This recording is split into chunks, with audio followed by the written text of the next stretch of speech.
We've created several sayings on this podcast inspired by our listeners, including "It's 11 a.m. somewhere," "Going full stink," and now we've got a Honeyversary to celebrate Geekin on Walt Disney World.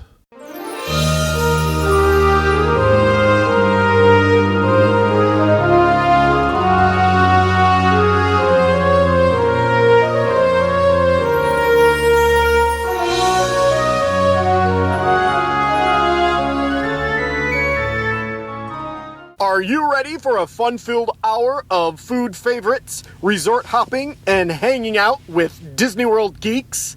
It's now time to go geekin' on Walt Disney World. Here's our dad and co-host. Hollywood was impressed with his performance in crowd scenes at the Indiana Jones stunt show. He never misses an 11 a.m. margarita at the Mexican Pavilion.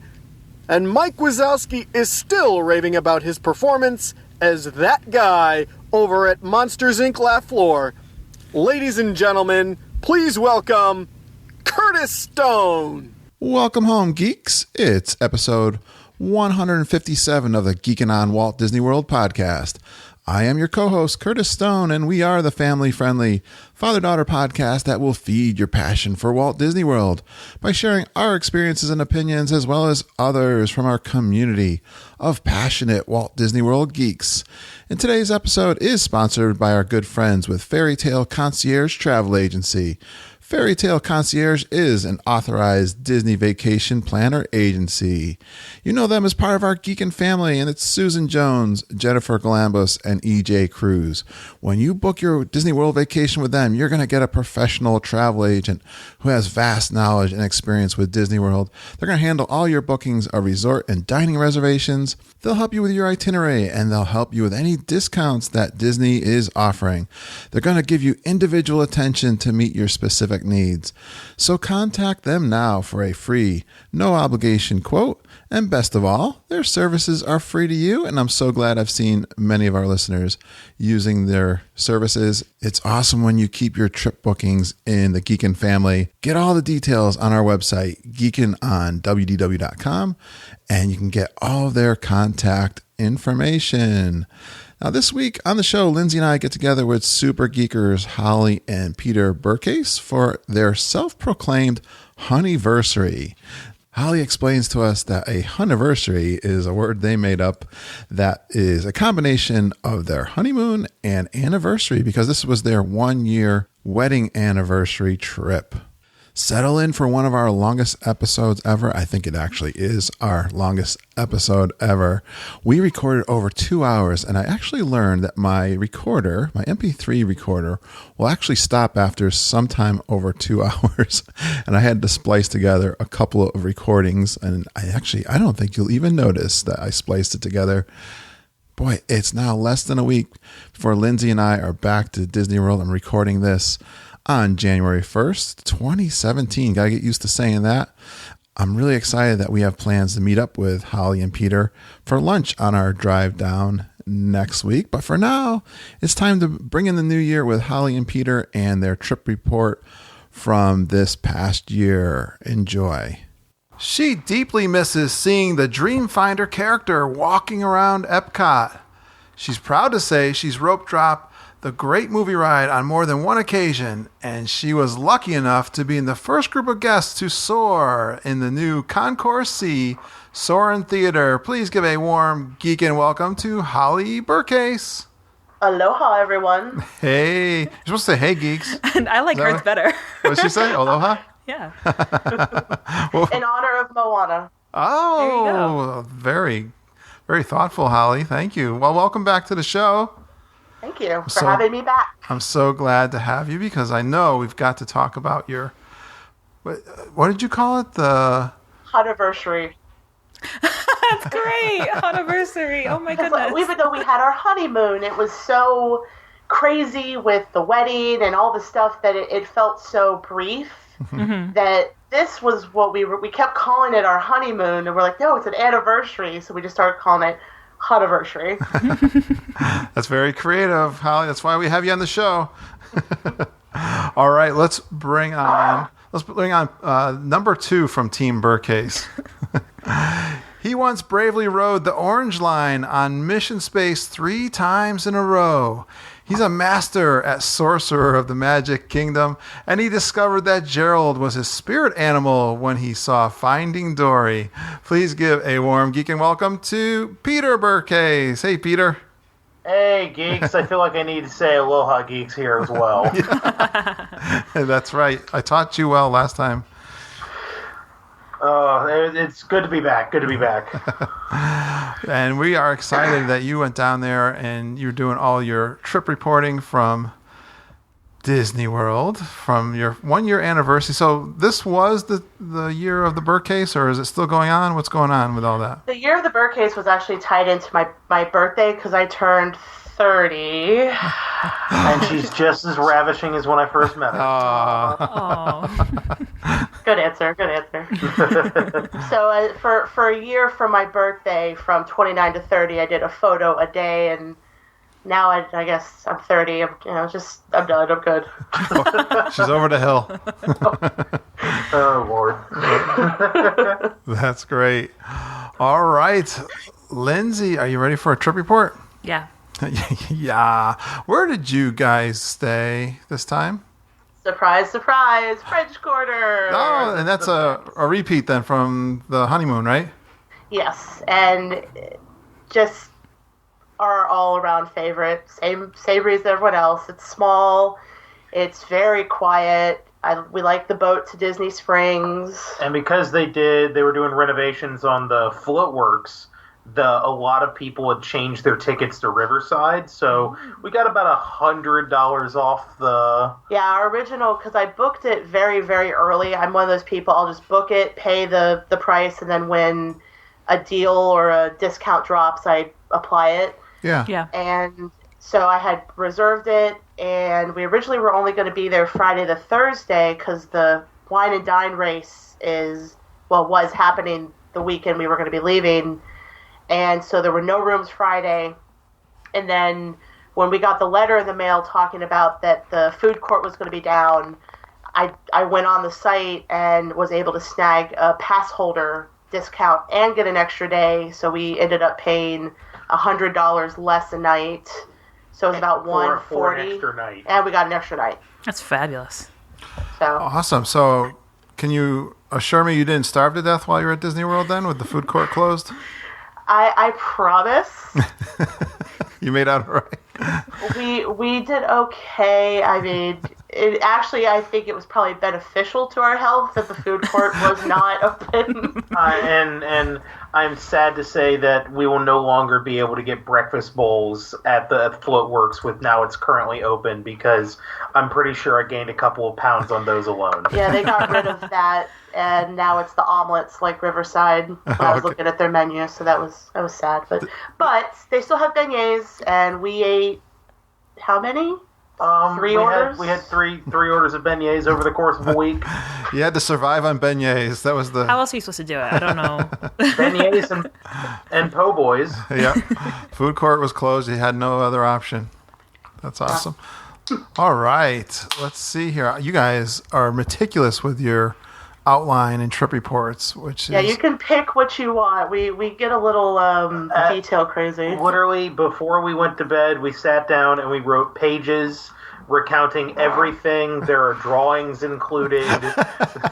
They don't translate to the podcast, but I promise some of them are really funny. I love that, because that's like the Geekin spirit, because reliving those moments, I think, are some of the most fun that you can have with your Disney trip, even after you come home, is to relive it. Yeah. Yeah. And to write those notes. And oh, man, we do it too. I know.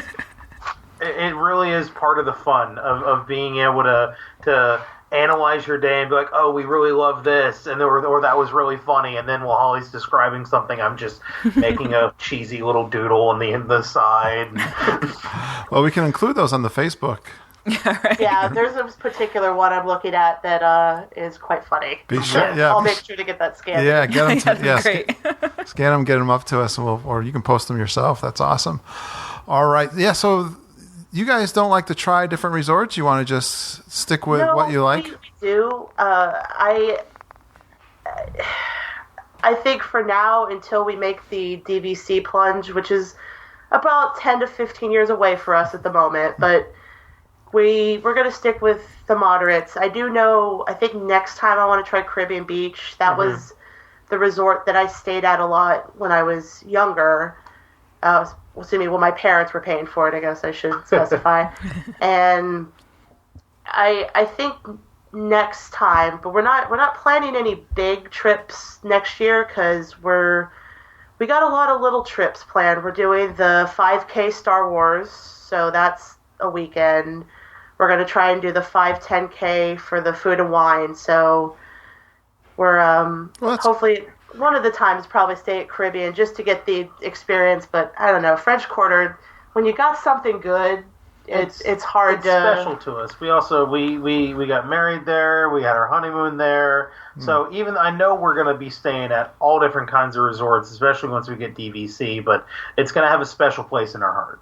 Yeah. Awesome. I know I feel that way about the Polynesian because that was like one of the first trips that I really remember is us staying at the Polynesian when I was younger. Yeah. And now with the DVC, if I had the choice, I would always stay at the Polynesian at that DVC, the studio.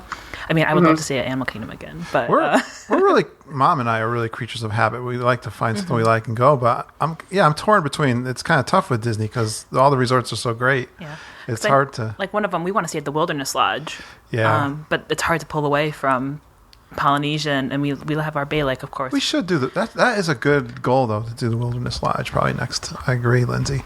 I've heard good things about the restaurant they have in there. Which Yeah, one? we're actually Trails End. Yeah. Yeah, that's over. They have a lot of good restaurants there actually, because they have their signature, the Artist Point. They have is Whispering Canyon there? Whispering Canyon. Yeah. Whispering Canyon is there in the actual lodge, and then you have over at the campground, you have Trails End and Hoop-de-Doo. So some of the We're going to be best... going to Trails End. My cousin and her running partner are going to be doing the Star Wars half, so they're going to be down there cheering us on for the 5K, and they want to take us to Trails End after to eat. So Recover. I think one of our last guests, they raved about it, and they were vegan too. Yeah. Yeah, we got a rave report from Trails End, which made me really want to go there. And of course, we're only 5 minutes into the podcast, and we're deep into the food talk. Oh, yes. We haven't even gotten to the croissant. We haven't hit a restaurant yet. We haven't even started. Let's start. What's 0.5? So you were there a half day? That was the drive down. We got done with work. Holly picked me up after I got done with school, and we headed down. Took us about 3 hours because Orlando traffic was being Orlando traffic. Yeah, it can be tough. there. Like I drove through there at noontime. I drove one through time, there. right when we. Last time. Yeah, it can be rough. Ugh. yeah, I recommend people, if you're going to be on I-4, I always tell them, if you have kids or a tiny bladder, just take care of it before you get on I-4. Make sure your car is full of gas. That way you can just get on I-4 and just white knuckle it to Disney. 'Cause there's nothing worse than having to get off. And I know this from personal experience, because when I used to travel more for work and I drove I-4, you're like, you don't want to get off and have to get back on. It's just... Yeah. Oh yeah. Yeah, we did the trip with no stops. Yeah, I was like, we're going. Yeah. We're getting down there. There's a little branch of it right by the apartments where the college program people live. And I tried to avoid that with every ounce of my being. It's like, and that wasn't even a bad section of it either. Well, I'll tell you, when I took the kids when they were little, it was like our second trip we drove down because we had annual passes, and actually it was like Thanksgiving time, so about this time of year. And we were like, we can sneak in one more trip, but we can't afford to fly. Let's drive. So we drove, and we live in Connecticut, so we said, okay, let's get up real middle of the night. We'll bypass New York and New Jersey. We'll have no traffic. We'll even get past Washington without any traffic, which went to plan perfectly. Would you believe? And we stayed overnight, like in North Carolina, but the only traffic we hit was in the middle of Orlando. And I sat there in traffic for like 2 hours from driving 20 hours. Yep. I tell people, like I said, and people be like, why is there a traffic? Like, first couple times I drove, and Peter's like, why are we in traffic? I'm like, I-4. Yeah. And he's like, but what? I-4. Florida is like that. So the little bit of travel we've done in Florida over the last couple of years, we were in Fort Myers last year. We were in Fort Lauderdale the year before with Ben's baseball. And, of course, Orlando. But like Mom says, there are parts of Florida that are just really rough driving, boy. It's so funny because I remember her telling lot of me cars. it's like you get like the city center is like Orlando, Yeah. and then you get a little bit outside that and it's cows for hundreds of miles. Or an orange groves. It's great. All right, guys. So Port Orleans it is. You got, what time did you get into the hotel? We got there about 6. Yeah, I'd say about 6 o'clock. Oh, okay. We tried to do the online check-in. They're supposed to be giving you a call. Well, text. But we never really heard anything, so we had to run up to the front desk. Which, again, Port Orleans is like next door to everything, so it wasn't truly an issue. terrible. We'd love to go to the front desk. Mom likes to talk. I think we always she do likes to talk for like an hour with the cast member. We always do online check-in, actually. We never have to go to the desk. Mom always just goes anyways. She loves that. It was our first time trying it, and I was like, well, the benefit of it was supposed to get our room. Right. And we didn't. But it actually worked out because I did request a corner room, which we got. So that was worth Nice. it. So what was the plan this half day since you got in there sort of late evening or late Pretty much afternoon? get in there, drop off our stuff, and then we were going to head over to Disney Springs. Good plan. To kind of walk around, get some food, have a good time. Yep, We good didn't make any reservations because, one, I don't like making reservations when I'm driving in that day. I'm very squirrely about stuff you can't control and people, and Yep. so we kind of left it open, like, well, if we're too tired, we'll just stay at the resort, but if we're not, we'll go to Disney Springs, and we'll find something. I'm sure it's Friday. How bad can it be? Well, was it tough getting something to eat, you mean? Yes. Oh. Well, our first attempt was fruitless because we're walking across. We're cutting through in between the Rainforest Cafe and Goofy's Candy There's the Shop. bridge now that runs across, connecting to where the paddlefish is. Yep. And we see the words Aristocrapes. And I love crepes so much. Because Disney, they opened a bunch of these little, like the poutine stand, the little BB Wolf stand. They opened all these little, like, snack stands. Yep. Cool. And I was like, oh, Aristocrapes. Yes, I've been hearing about this. I've been wanting this. And it was like the scene in Vacation when they go up to Wally World and it's closed. Oh, no. Did you have to punch the moose in the nose? I almost knocked over the sign out of anger. All they had was beer and pretzels, and Aristocrapes did not serve crepes. Yeah, they apparently made it seasonal without telling anybody. And it still said, they still had the sign up. Of course, the next day, they took the sign down. Probably But people were angry. and they had a little sandwich board that was like, please go to the whatever the Amory's pastry, whatever one of the pastry places, Amores. for crepes. And I'm like, no, I want my crepe. Oh, heartbreak. Oh, well. So, Hopefully the trip got better from there. yeah. Yes. Well, we started a little hangry, but we went to our usual haunt. We went to Jock Lindsay's, and they had a band outside playing near the Like in the little spot between Boathouse and Jock Lindsay's. Nice. So we got a good space inside, kind of into the left corner. Yeah, it's kind of become our seat. Like whenever we're there, Yep. that's where we sit. I love that. Finding your little nook. I love this. I love Jock Lindsay. So, yeah. It's my favorite. It really is. I don't know. love What it is so it about Jock Lindsay that you like so much? Because I like that now that it's not new, it still gets busy, but it's not as busy. It's very chill. A lot of people don't bring their kids there because it's not that it's not kid friendly, but there's not a lot for kids. Yep. It's not It's a something you say very bring the deep kids. Indiana Jones reference. And I don't know, it's just I just like it. It's cozy, and I've never been the like party bar disco tech kind of person. Her mother also used to work on airplanes, so I imagine on some subconscious level, she just likes being around all the airplane parts. Well, yeah. I loved it too. We were there late afternoon, and it was a nice breeze blowing through there. I just thought it had a great vibe, and we had a great wait staff. And the detailing inside, I think every time it's just you see something else. You're like, yeah, they're using like belts to move the fans, and there's all these Indiana Jones references. And I love the sign that says artifacts will no longer be accepted to pay bar tabs. yeah, that's one of our favorites. Good one, Peter. Good memory. Yes. But we had to get something to eat, so we got the calamarian, which was calamari. It was delicious. I love calamari.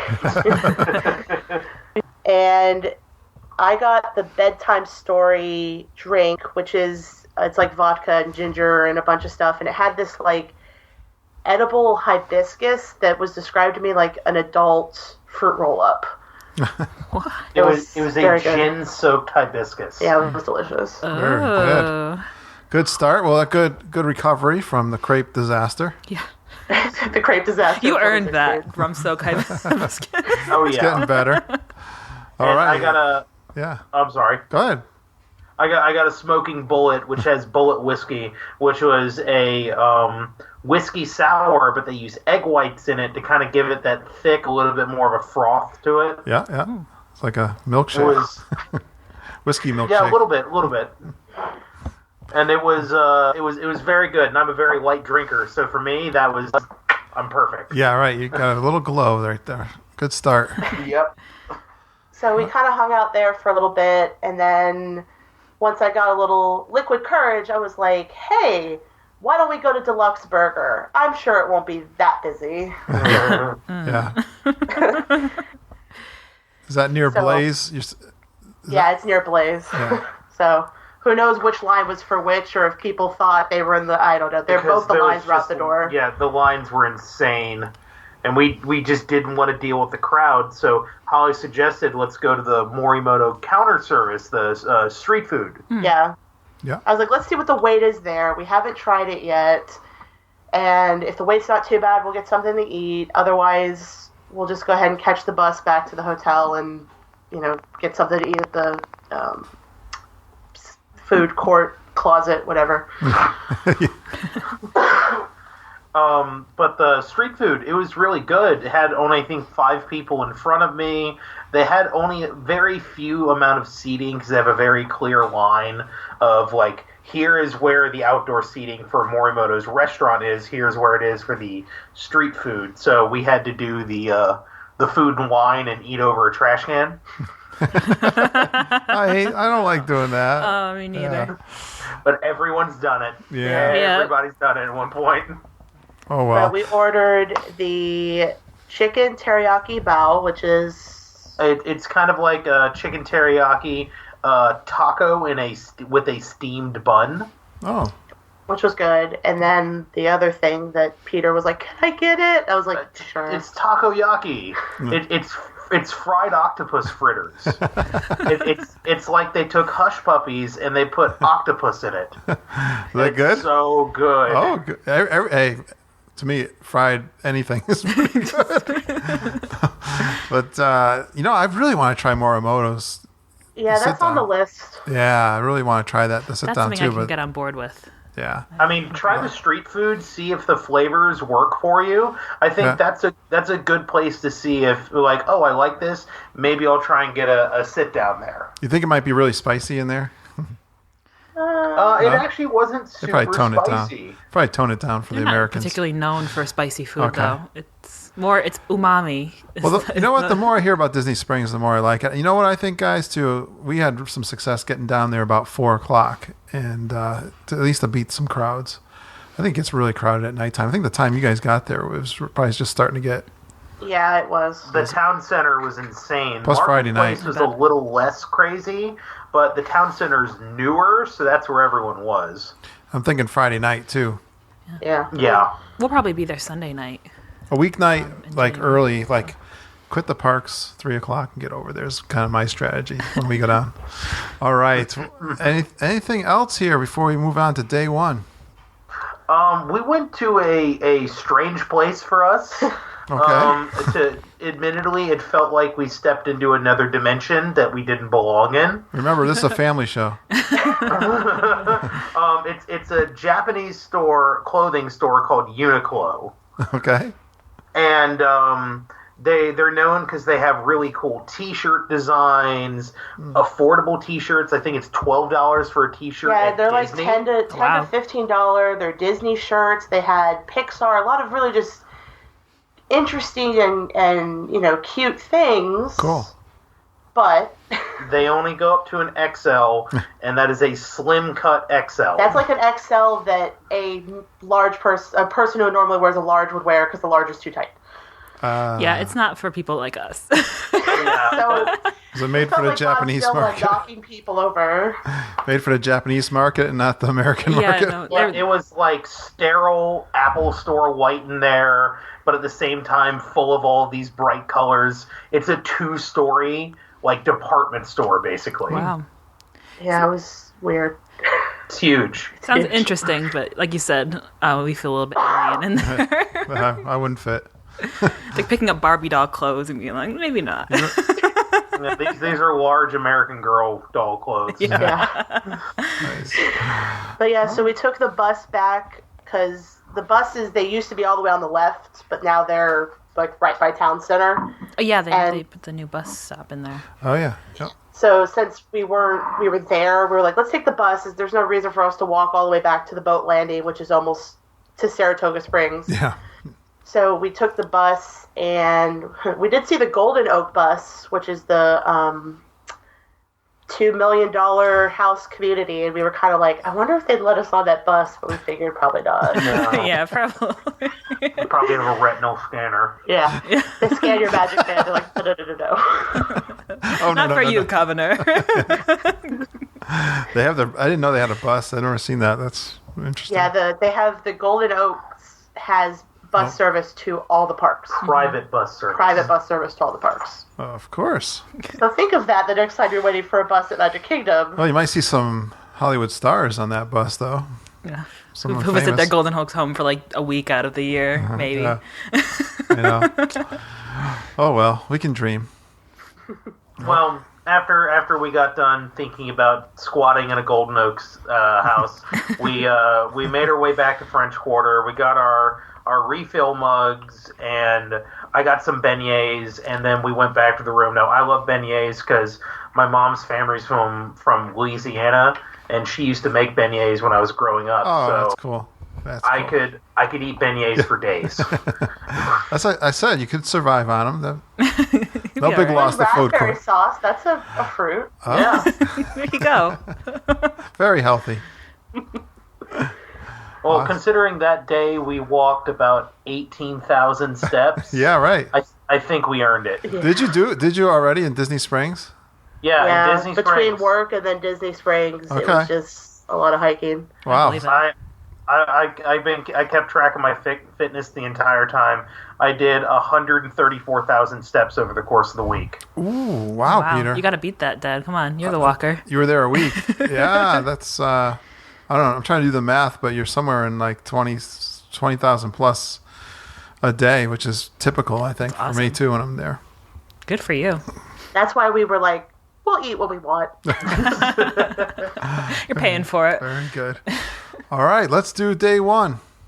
Well, continuing the healthy theme, normally I wake up before Holly in the morning, but it's reversed now because I was off work. So Holly woke up, got us some caffeine, and then we actually went on an exercise walk going all the way around Riverside, which is really cool. He hadn't been. We walked down to the food court last year. We didn't go and do the full like circle, so we did that, and he got to kind of see all the different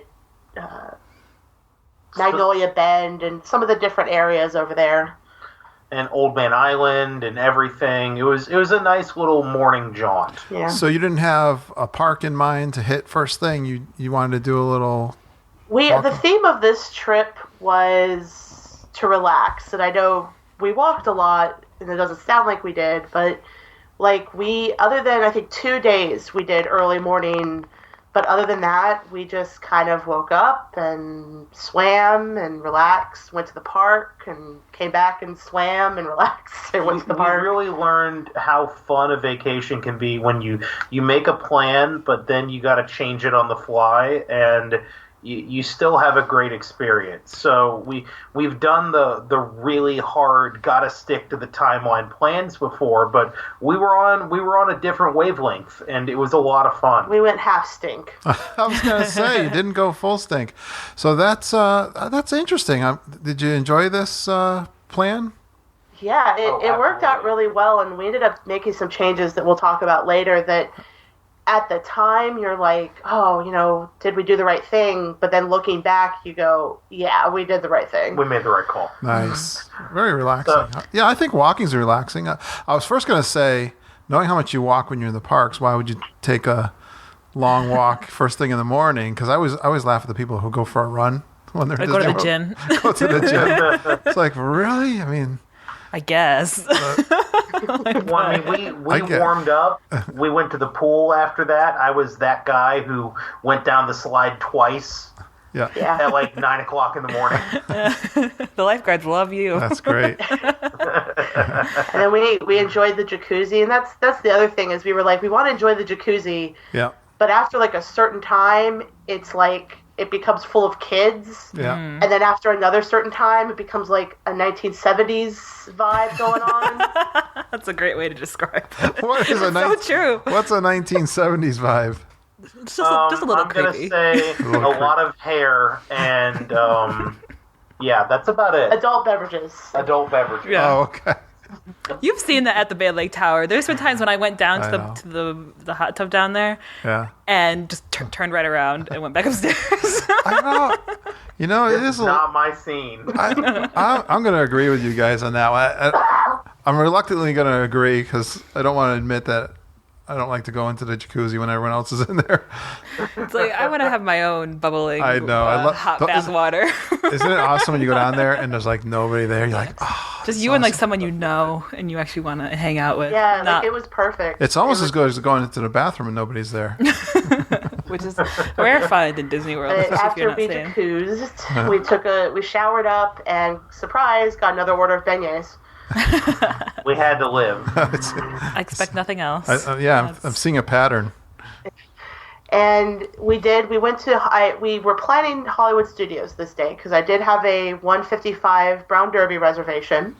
Mm. So we headed out around noon because I was like, well, maybe I have an obsessive need to check wait times, and on the app it's even worse. There's even times like at random points I'll be like, hey Peter, guess what the wait is for Tower of Terror right now? We'll be sitting in bed waiting to go to sleep, and she'll be looking at ride times like, oh wow, only 45 minutes for this is when you're Midway Mania right now. This is when you're home? Yes. Yeah. That's great. I love that. She's definitely a geek.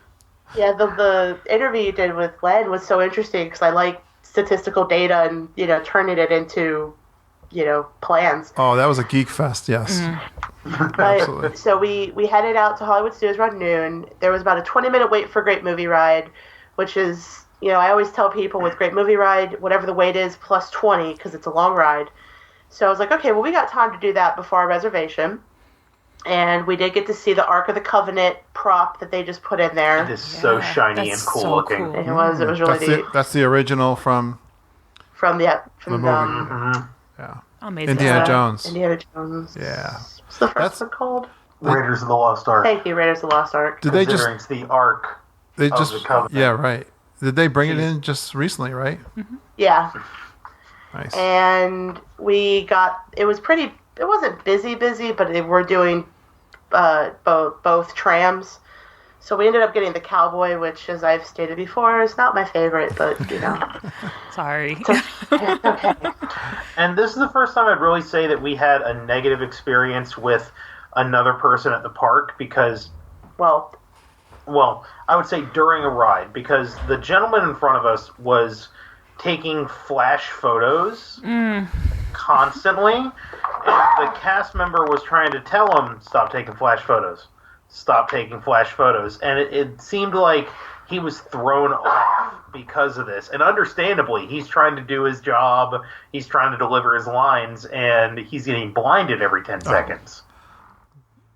Yeah, Yeah. it drives me nuts when people do that. I feel like I always get that person next to me on the dune buggy in Haunted Mansion who's taking flash photos. Oh my gosh, I've screamed at people before. Like I actually have. Like, that I Sometimes get so upset. There's a voice hovering over you, like, and they're on a microphone and they'll tell you. Oh, they did, and watch they you. don't They can speak see you in English the dark. most of the time, which doesn't help. But I think you would understand. Like people are. I don't know. I don't know. My favorite though is when people take a flash photo of the finale of Spaceship Earth. That one too. I'm like, I hope that you know that all you're going to see is nothing. Because it's a screen. It's a projection. Yeah. Oh, it hurts. It hurts me. But like, to be honest, I went on a Haunted Mansion like a million times, so I was bound to hit plenty of them. Yeah. But I feel like Great Movie Ride is even worse because of the live actor. Yeah, and like I said, the cowboy, he was trying to stay in character and be like, hey, what'd I tell you about them flash pictures? But the guy was just like, picture, and it was like... And they're all bad pictures. I just can't. Oh, well. But still one of my clearly favorites. this is some PTSD for you, Lindsay. Oh, yeah. Oh, it definitely is. Oh, that entire Terror too. Oh, okay. Sorry. So we exited. Sorry, I didn't know this is a sore subject. I hope Brown Derby I hope you have a good time at Brown Derby, because if you don't have a good time there, I'm in trouble. Oh, no. We loved it. I have been I've been wanting to go there forever. I don't know. I asked my parents, like, did we ever go? And my dad's like, I think we did. My mom's like, I don't know. Yeah. So it's just one of those, it's always been somewhere I've wanted to eat. So I was so excited. You know, we checked in probably about 10 minutes before, and while we were waiting, we were amusing ourselves listening to the people get mad that there was no non-reservation seating available. Don't you love that? Oh, like, my gosh. the people were like, what's the wait for? And they're like, I could put you on a list, but 3-4 hours. And they're like, what? And there are already about 6 people waiting for reservation drop. Yeah, I'm like, this is Disney, not Chili's. So just Great. That's a great quote. We got right there. seated above the little pit area, which I was very grateful for. I'm really weird about where I sit in restaurants. I hate being like in the middle of a crowd where I feel like everybody can look at me and watch me eat. Me too. I'm the same way. That bothers me. So we were up on the outside ledge, which was perfect. I know what you're talking about. And a little two-top. So it was, like I said, it was just perfect seating, and that made me happy already. And while we were there, as soon as we get sat down, I know you had mentioned before Streetmosphere, Lindsay. Do you remember Dorma Nesman? She sounds so really familiar. She's usually in the red velvet looking outfit. Yes. She has the cake makeup on. She's the old silent movie star. Yes, I love her. She got white face, like? Yeah. She's walking around inside the Brown Derby with her fake Oscar and her giant martini, schmoozing with everyone at the tables. No way. And Holly starts freaking out. I started to freak out. I love the Streetmosphere people. I love her, and I love Betty Shambles. I'm, like, obsessed with them. So when she came around, I was, like, fangirling so hard, and I was trying to, like, keep it cool, but I know I was not. Like, That's great. I didn't know they went in the restaurant. rambling. Yeah, I didn't know they did the restaurant. I know, that's so great. I love that. Yeah. I wonder if she annoyed people, though, because that's kind of a uppity place. Well, I thought that. I didn't know that she would be there. Like, I never heard anyone Surprising. say, oh, yeah, and she was walking around. Yeah. So I was like, that's interesting, that she's here. I mean, I was happy. But I think she could tell, because there was a couple tables she walked by. She's like, oh, don't worry, I'm not going to bother you. Okay. Well, I know it's a signature restaurant, but I never felt that very uptight feeling at Brown Derby. Well, it's supposed to be where all the Hollywood actresses go. Yeah, but I feel like it's one of the more casual fine dining that there is in the park. It is in one of the parks too. So So I feel like I'd be happy to see her there. Oh, and of course they know if you don't want to be bothered, they're not going to bother you. Yeah. Like she talked to us, I think, for like 5 minutes, because I was just like, I love you, you're the best. and we did a toast to marriage and everything, and she talked about all like 7 or 8 of her marriages. Oh yeah, I bet she ate that up. Oh, They're great. Yeah. That's great. They are so great at ad-libbing. They Yeah, are. like I said, her and That's what's Betty fun about 'em. Shambles. Betty Shambles is the one who tap dances. Yeah. Oh yeah. Yeah, I love them so Because much. I think one of the skits we saw, they were having people yell out things, and They have were, a comedy show too. yeah, they were telling jokes based on whatever you yelled out, and then they were voting for who was the best, and they had a winner. That's a fun show.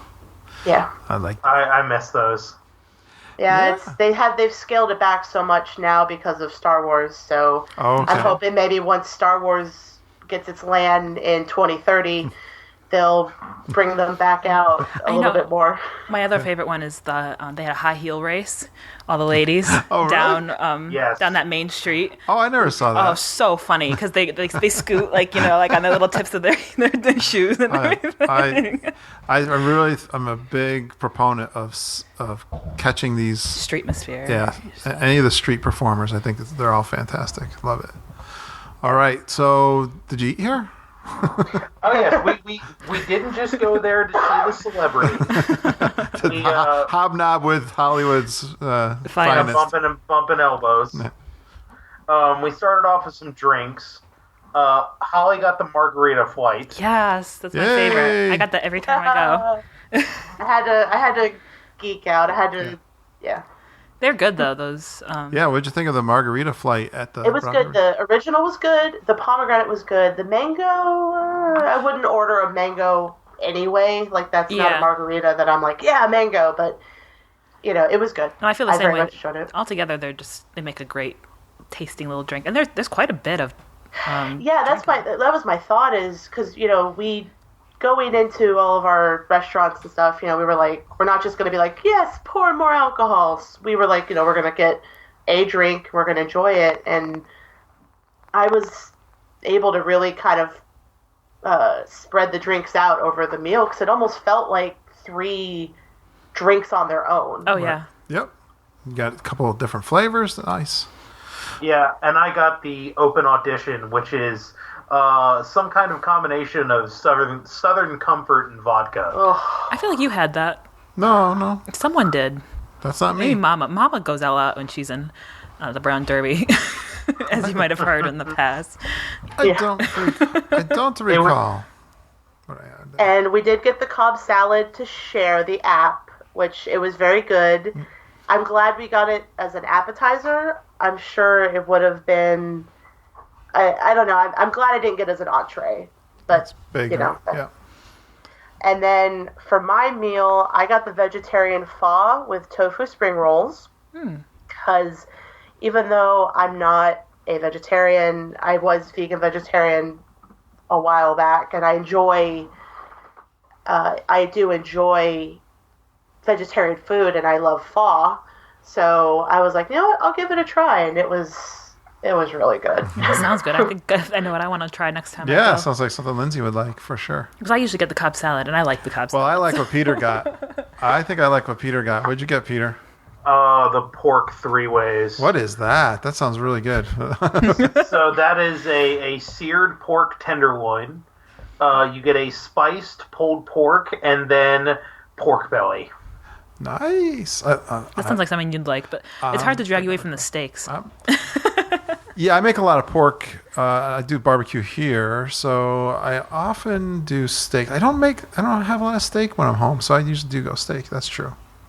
This is a sounds little good. bit more. It tasted like a blackened fillet. You had kind of a spiced non-barbecue pulled, and then the pork belly was just all on its own, which is just like little fatty bacon. So it's just a slab of bacon that you can just cut it off of. Well, I like bacon. Mom got so mad at me. She made a bunch of bacon up that she was going to eat all week, and I ate half of it in one night. I just had a craving for it. What can I say? She goes, you just ate about 1,200 calories. Was it worth it? But it's low carb. and enough fat to harden your arteries in one night. If you chop up some bacon, put in some mayonnaise, you have a carb-free, gluten-free salad. Okay. Ew. I'm sorry. All right. So where else? What's going on? What else are we doing here? We're in the middle of the afternoon, aren't we? Day one. So. Yeah, we're in the afternoon. We saw the manager walking around the Brown Derby, which we always like seeing managers walking around checking on places. And he actually gave us a recommendation for the Nomad Lounge, which we had never heard of before. Well, I had heard of it in my readings, but it just wasn't on my radar. We'll say that. And we ended up going there on our last full day, and I gotta say, he delivered that hot tip. That thing is so amazing. Yeah, there's a whole story of how we ended up at the Nomad Lounge.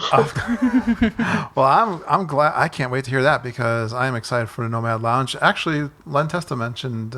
Let's throw his name around. 25 times. 25 times ever since he's been on the show. But he raved about Nomad Lounge too. So I'm happy about that because that looks like a great new place in Animal Kingdom. All right, come on, guys. What are we gonna do?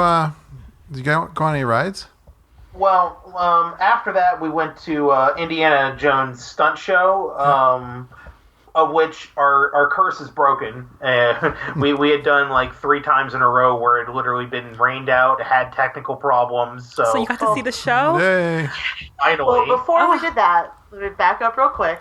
We were waiting, we did fast passes, and we were waiting. And I was like, I grabbed Peter, and this is where, like, on the fly, I was like, hey, let's go to the Tune-In Lounge and see if we can just sit at the bar and I can have a drink and you can try the peanut butter and jelly milkshake because I like to drink and Peter likes sweets. So it seemed like a good, because we didn't get any dessert at the Brown Derby, so we were like... Good dessert. Excuse me. So we were like, let's just go do that. And we sat right at the bar. I got an Ultimate Long Island, and he got the peanut butter and jelly milkshake. And for anyone who's listening, where is that lounge? That is the lounge attached to the Prime Time Diner. Yeah. It's that waiting area, right? So I don't know that people know that they can walk in there and just have... You can also order onion rings. You can order a bunch of... I think you could technically order anything off the menu if you were, like, really... wanting a pot roast, I guess, but if you want to sit at the bar and eat pot roast, people love that bar though. Judy and I like that. We had a good time there last time we went. But everyone raves about that PBJ milkshake. Peter, what did you think of it? I really liked it. I definitely think it brought the peanut butter and jelly. I'm always partial to anything that has peanut butter in it. So it had that peanut butter with a little bit of that sweetness on the back end, and it was... It kind of counterbalanced the booze I had before. It evened me out. It's definitely a unique milkshake that you don't see everywhere. At least I can't think of anywhere else that serves that. So that's awesome. So then we went and did Indiana Jones. And like I said, we actually got to see it. So that was like, oh, it exists. It's still running. I'm so happy for you. And then, we were too. Even though we showed up at noon, our first fast pass for a ride was actually Tower of Terror at 5:50. Okay. So, like I said, different kind of speed, half stink going here. Yeah. It sounds like it was such a good trip though. So relaxing. That's exactly it. I'm enjoying it so far. I know. Sounds like something I would like to do. I know. I think, like I said, now I'd like to do. I don't mind getting to the park early and doing the ride things, but I'd like to quit early, like 3 or so. Yeah. But it's so much easier when like you're close. Like you guys are close to Florida, so to be able to go down. They're locals. You should be able to go half stink. Yeah, and that's what I like. Yeah, when I was down there. We can take our time because, like, if we can't do something, we'll just say, "Well, we're gonna be back." Or like we're going December 12th, 11th, whatever. We're going to the last weekend, our passes before they black out, and very soon. We kind of made a list of like, well, what are the things we didn't do on our Honeyversary that we kind of want to do, and what Christmas stuff and things like that. So it's definitely a different feeling going down there and being able to relax, but I think it's just as good as going full sting. Hey Lindsay, guess what else they did? Your favorite. They did Fantasmic. Yeah. We had fast passes for it. We're in the bottom of the Pocahontas section, of which Fantasmic is always fantastic. It's always such an amazing show. Yeah. But we got something that was so unique and so wonderful, where at the end scene where you see Mickey appear, and then when he vanishes and appears as Sorcerer Mickey up front, he does his first big firework. Yeah. Now, this is as the boat is pulling away around the corner that has all the characters. Now, Holly, I feel like you should explain this, as you were the one who were laughing so much that people were looking at us. When we decided, because it was either this or the Star Wars fireworks, and we had seen the Star Wars fireworks a few months before, so we were like, well, let's do Phantasmic. And I said, okay, well, if we're going to do Phantasmic, I'm going to watch Ariel get a bag over her head. That's something Lindsay, I think, showed me recently. And we're sitting there, and I'm staring. I'm watching this boat, and I know Mickey's doing his thing, but I'm watching. You're looking for Ariel to get the bag over her head. Eric puts the bag over her head. And he does. We watched her get bagged, and I started to laugh. And I was laughing, I was crying, and the people in front of us were like, what's happening? Are you okay? Did I miss something? Oh my gosh. How did you know that's what they did? Oh. Because I believe Lindsay had posted a video on the group a while back, and I just... It's so funny. I had to see it. I had to see it with my own eyes. Yeah, it's real, and it's hilarious. Holly, it's so you are such a geek, Holly. And I mean that in a... No, I'm so glad that she saw it and she can confirm that it happened, because I'm going to be doing that when I'm down there next time. Because it's so great to watch, because everyone's looking at Mickey at the top of the mountain at that point. And of course, all the other characters they're basically diving backstage onto the back of the boat to get away from the fireworks, because there's some fallout. And Ariel can't go anywhere because Ariel doesn't have legs. So what do? They put the fireproof bag over her head. Prince Eric usually does it too. Yeah. And then he skedaddles, and it's just Ariel sitting there in the dark with the bag over her head. And I'm one of those people, I used to do theater, so I know, like, when they're trying to distract you, and, like, so if something's happening, I tend to be that person who's looking where I'm not supposed to anyway. Yeah. So I was telling people, like, ignore Mickey. Ignore Mickey. Just keep focusing on, Ariel's going to get a bag over her head. And I've made a wonderful drawing depicting the bagging of the fish. It's so great. That's like, you're a redneck when. It's like, you're a Disney geek. You're a Disney geek. When you're watching Ariel instead of Mickey at the end of the Fantastic. To get the bag over her head. That's awesome, guys. Go look that one up if you haven't seen that one, guys. Yeah. I would say for any geek, next time you're at Phantasmic, look for that. You do have to be kind of to the left. I will say that, because as it turns that corner, if you're too far to that right section, you're probably going to not see it. But it's just that's great. It was perfect. All right, let's. We'll move on to day 2. Oh, I love it! Thank you for watching that. Looking for that, Holly. Made my night. You guys are hysterical. So day 2 is our actual anniversary. First year around, she hadn't killed me. So yay! Success. So as many of you probably, if you've listened to the wedding episode, you heard the chocolate croissant story, in which my loving husband complimented me and then proceeded to tell me he didn't get food on himself. So proud. So when we had checked in, I talked to the head of the food area, Kara, and I told her, I'm like, listen, I know this is a weird request. I want to buy 12 chocolate croissants on this day. And she kind of looked at me, and I'm like, I wanted to see if maybe you could bake them for me, so I'm not, like, coming in and wiping out everything on your shelf. Okay. And she was like, okay, when do you need it? And I was like, I need it on, is that Sunday? Yes, Sunday. Yes. It's like, I'm going to need it on Sunday. And she's like, what time? I said, 7. She said, okay, I will make sure that they do 12 chocolate croissants put aside for you. Yeah. Aww. And, I told her, I'm like, fantastic. Like, that's all I want, just 12 chocolate croissants. So that morning, I was like, I'll grab the I'll get the caffeine. And I walked down there because we were going to be going to Animal Kingdom early. Well, early-ish. Mm-hmm. And I went down there, and I went up to the lady, and I'm like, hi, I'm here to get some croissants. And she goes, oh, you're the croissant lady. Okay. And I'm like, yeah, I guess I am. So I pay for them, and Kara comes out, and she had put 3 in a container, stacked it 4 high. They wrapped it with ribbon and Mardi Gras beads, and then they put balloons that said Happy Anniversary. Oh my God. I was afraid you were going to tell me they forgot, so that was good. Happy ending. Disney doesn't do anything halfway. Well, They and the give the thing full was, treatment. I had called the food and gift people about 2 weeks before to be like, hey, I was on your site. Is there anything y'all can do? And they were like, nope, sorry. And I'm like, okay. And I was like, well, let me talk to the hotel. And so when I talked to the hotel, they were like, yeah, we make them.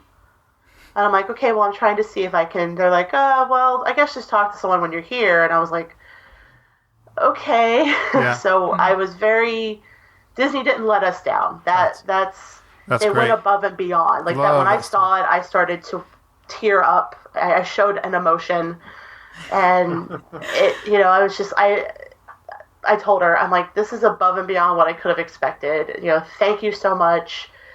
Like, we make it a habit to write down every cast member that we come across who is just fantastic's name, because we will always write a letter to Disney letting them know, hey, this cast member did this and this cast member did that, and talking to this cast member was what makes Disney Disney. Mm-hmm. So That's great. Holly, Margita was just telling me today, we were talking about stuff about the podcast, and she says, you got to ask people if they had a good interaction with a cast member. I thought that was a great question. So you already answered that for me. Yeah. we have quite a few. Like we're the people who we talk to cast members, and we're like, how are you doing today? Oh, how many hours you got left on your shift? You're almost done. You got this. Like, we treat them like human beings. Yeah, which is weird at times. I know. It's so good to hear. I come from a retail background. I've dealt with people, and so many times I see people treating cast members like just awful, and it makes me angry. Yeah, it's infuriating. If you've worked in those jobs, like any kind of retail job, food service, anything like that. I certainly have in my day. Mm-hmm. Yeah, you gotta appreciate. And we believe in Disney karma. Like, you put out the good, you say hello, how are you, have a great day. It comes back to you. It does. Absolutely. Yeah. One of my most infuriating moments ever at Disney World, I was at the beach club. I was at Beaches and Cream, and this guy, okay, I don't want to lose all my New York listeners, but had this I'm from Connecticut, so I know a New York attitude. But if you're from New York, then you know the kind of people that make that he was totally stereotype real. Like, I've had this happen to me in New York, and he was just like abusing this poor cast member, not only once, but he came back again too, and like just was laying it on, and it was nothing that they had done wrong. I forget what it was all about, but it was just, no, I think it was when we were. I had all I could do. Time. I remember that. I had all I could do to sit there. But anyways, we'll keep the happy face on. Be good to cast members. Yeah, because they want to be good to you. Like, and it's as long as you're nice to them without expectation, because you see people who are like, hey, how are you? Do you think you can let us do this again? And it's like, why don't you just ask them how they're doing, and go, if they say, hey, you want to ride this again, then, cool. If not, be like, have a great day. Yeah. Awesome. All right, guys. So, Peter, hope you liked your chocolate croissants. Oh my God. 12. It was such an amazing surprise. Yeah. I loved them so much, and so did my stomach over the course of the next couple of days. I bet. Very good. Did you get any on your shirt? A couple of times, but you know what? It wasn't a fancy shirt, so You weren't getting married. exactly. I wasn't messing up my wedding shirt. Beautiful. So cool. And Holly even made pressed between 2 pieces of glass. She made a paper chocolate croissant with some Disney Mickeys and hearts and everything, and I got that in our office right now. That's so. Because the first year is supposed to be paper, so I made him a croissant out of paper. I pretty much told him every gift he's going to get for the anniversary is going to be chocolate croissant themed. So That's great. enjoy that for the next 40 years, so dear. Yeah. Looking forward to it. Awesome. You got to have those. Mom and I have dolphins because we saw dolphins when we got engaged. All right. Go. Now, let's see. Animal Kingdom. Yes. All right. So we were there for went to Animal Kingdom. We were there at the beginning, and we decided to go over towards the Dinosaur Carnival Land. Because originally we were going to do Dinosaur, but that was not open like it was supposed to be. Yeah. So I told Peter, I was like, let's go over to the dinosaur area. I've never done Primeval Whirl. Let's at least do that, and you can kind of see the area, so you're not like, what's that weird dark place we never go to at Animal Kingdom? The Shadowlands. The Shadowlands. Seems so out of place. I mean, I want to like it, and then at the same time, after having my organs rearranged by Primeval Whirl, I was ready to leave. Never again. Ever. That ride hurts so much. It's nausea Dinosaur Land. Nausea fun It's time. not for those of us Spinning. who suffer from motion sickness. No. It was, the spinning wasn't what bothered me. It was how rough and how, like, it just would slam you into your bar, and I was like, oh, all right. I mean, I can do Everest 7 times in a row, but Primeval Whirl knocks me out after 1. Oh. No, I feel the same way. It's true. Interesting. But you know what? To give them some credit, that is how actual carnival rides are. So they did get it right. It's the spinning gets me quickly. So that's when we went over. We were like, okay, well, let's take the nice quiet walk over to Everest. Of which the lines were low, and we did it 6 times in a row. Wow. No one in my family will go on Everest at all, so I'm going to go with you guys. 6 times in a row. Wow. Yeah. And we topped it later on. Yeah, we actually did one better later, but that's impressive. Again, another story. We are the people who, whenever we're coming through the final cave, I literally go 3, 2, 1, and then we both scream Disco Yeti as he shows up. Good. At least everyone can see him then. Yeah, look up, there he is. A lot of people don't see him.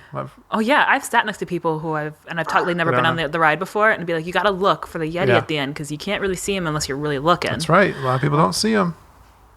Oh, poor Disco Yeti. I know. Someday he will be avenged. They got to cut the mountain open though. Yeah. Expensive prospect. Yeah. Yeah. All right. So after our equilibriums got tossed around, we decided to go do It's Tough to Be a Bug.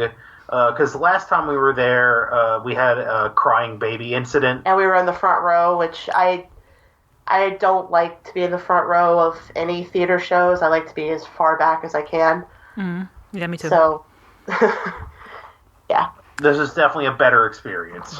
I feel Yeah, like it was a lot more fun. I feel like for Tough to Be a Bug, they really don't warn the audience enough. I feel like every time I go in there, there's always, it's not even just kids screaming, it's adults who are freaking out in that ride because they really don't warn you, especially about like getting hit in the back with the stinger and then the spiders. How many people have arachnophobia? And those spiders are terrifying. Yeah, and I mean, this kid was screaming before it started. And I'm great. like, okay, if your kid's already screaming, it's not going to get better. No, So oh my gosh. this was a much better experience, and yeah. That's one criticism for Disney. They could warn the audience a little bit more about just how terrifying some parts of that show can be. I'd put up a sign, warning, your child may need to see a therapist in 10 years after this. Yeah, they're seeing nightmares of spiders coming down and. So you guys, so this was a half day, and then you went over to Epcot? Well, we did eat at Flame Tree after Tough to Be a Bug. Which I got to do the Flame Tree opening ceremonies. Oh. What's that? Where they give you a bell, and I basically ask each part, like, kitchen, are you ready? Front, are you ready? Park, are you ready? And then I ring the bell, and we let everyone in. But I'm very loud anyways, so it worked out. And we got a free dessert. So I would love to do that. We gotta get you over to Flame Tree. I know. What time was that? What time was the opening of Flame Tree? well, it was 11 on the app, but I've learned that when it comes to Disney, that if you we got there about 10:45, and I think we did this about 10:50. Yeah, you gotta get there early, and I like that. Is so me. That is so cool. Yeah, I know, right? You're ready to gobble. I got to yell and ring a bell and have a good time. And then after that, we ordered our food, and it was just so good. I love Flame Tree. Yeah. I love it. We've been waiting anxiously for that one to reopen. So. Yeah, that's right. It was closed last time we were there. So yeah, I'm looking forward. That's definitely on the must-do list. We'll probably eat there in January during our 4 parks one day. Absolutely. That should be part of our quest. I think that's going to be it. Yeah. All right, let's see, guys. How about what'd you do? Uber to Boardwalk? Well, before we left, we did the Finding Nemo musical, of which I have to be honest, I fell asleep. I have been looking forward to this for such a long time. When it came out, I hadn't been to Disney in a long time. I downloaded the soundtrack, and at the time I was working a job where I was like isolated in an office counting money. So I would listen to the soundtrack and like bawl my eyes out. And I was just so excited. And we were sitting there and I was like crying and I was laughing. I was so happy. And at one point I look over and Peter is head all the way back, mouth open asleep. Aren't there bleachers there too? Yes. I had just eaten a bunch of barbecue and I had no caffeine in my system. Yeah, I was done. Oh, man. Were you drooling too? Probably a little bit. I looked at him and I was like, are you kidding? I feel really bad. I didn't mean to. Like, I'm sitting there watching the show, next minute. It's happened to all of us. I'm not going to say always in Finding Nemo, but it does happen. It's so good. Nemo's a good show, but I can totally understand falling asleep in one of the Disney shows. I want to say the American so Experience always gets me. That one I don't give a pass to because I'm going to fall asleep anyway. But the French movie? Pavilion, that one will put me to sleep just because it's so beautiful. But I do love it. But Well, you get so tired from all the walking and little sleep and. Peter, I don't know if Holly will forgive you, but I forgive you for that one. Well, I appreciate that.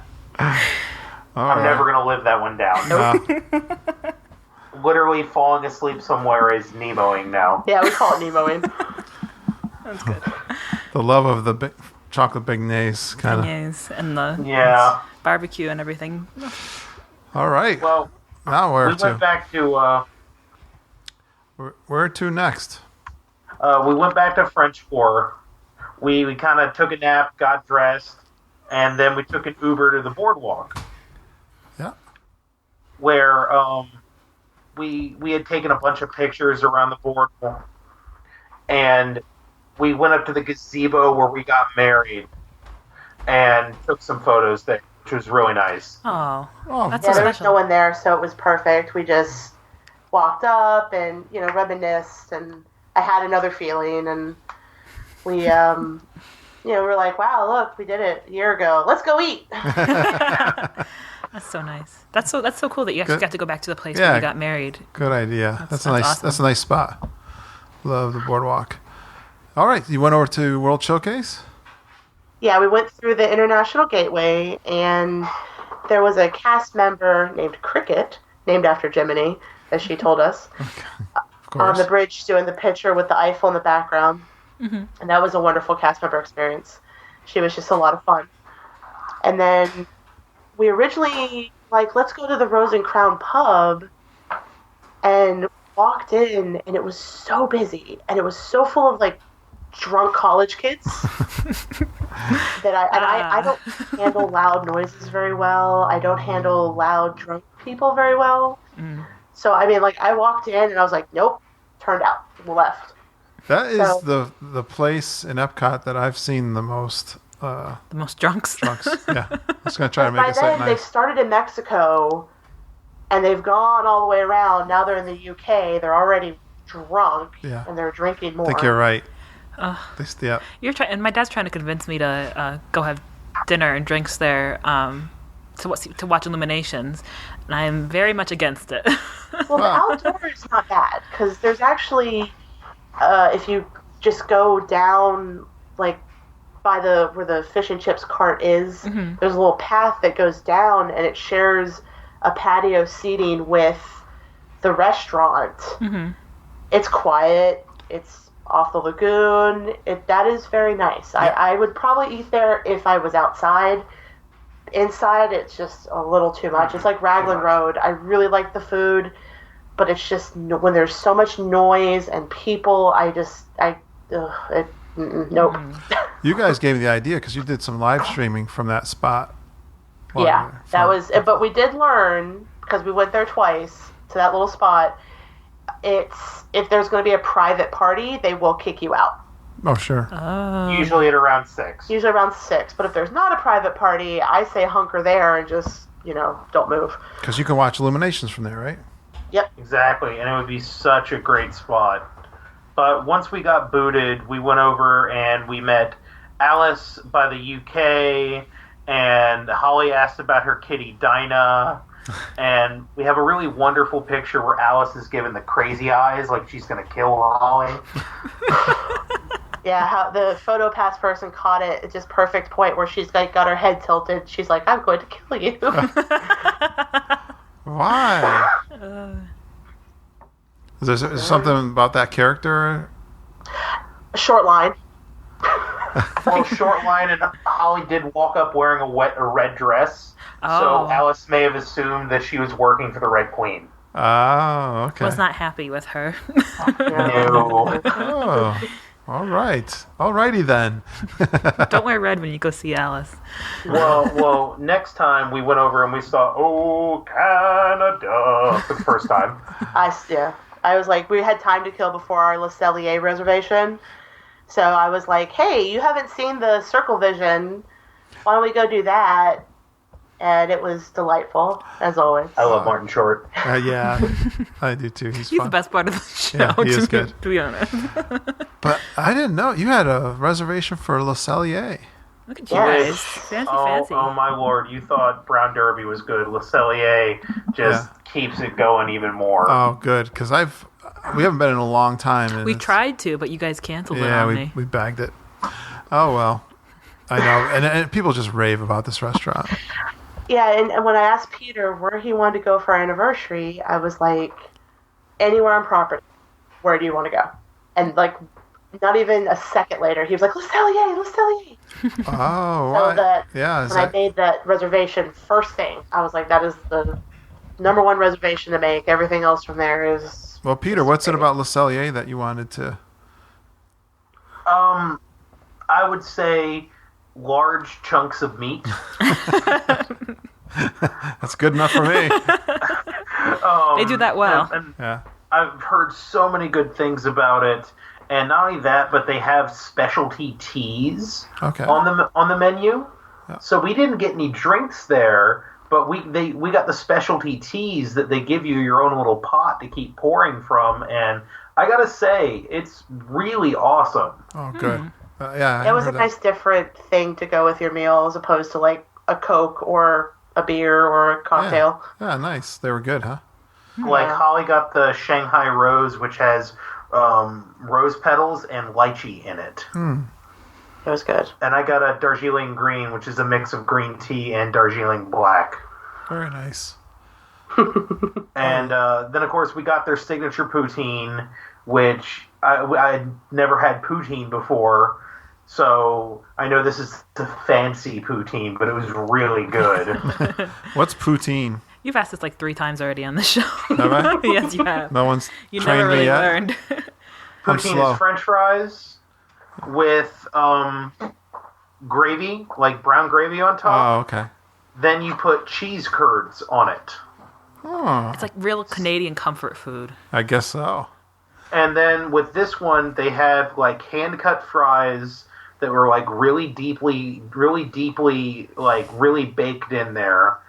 Brown mushroom gravy, cheese curds, and then a little bit of balsamic vinaigrette. See, I think you would like that. And they actually do have a stand for Flower and Garden, so I'll get you some Yeah. poutine. Well, I do love the filet. Did you have a filet mignon? Holly got the filet. I went with one of their seasonal, which I got the coffee crusted bison. Okay.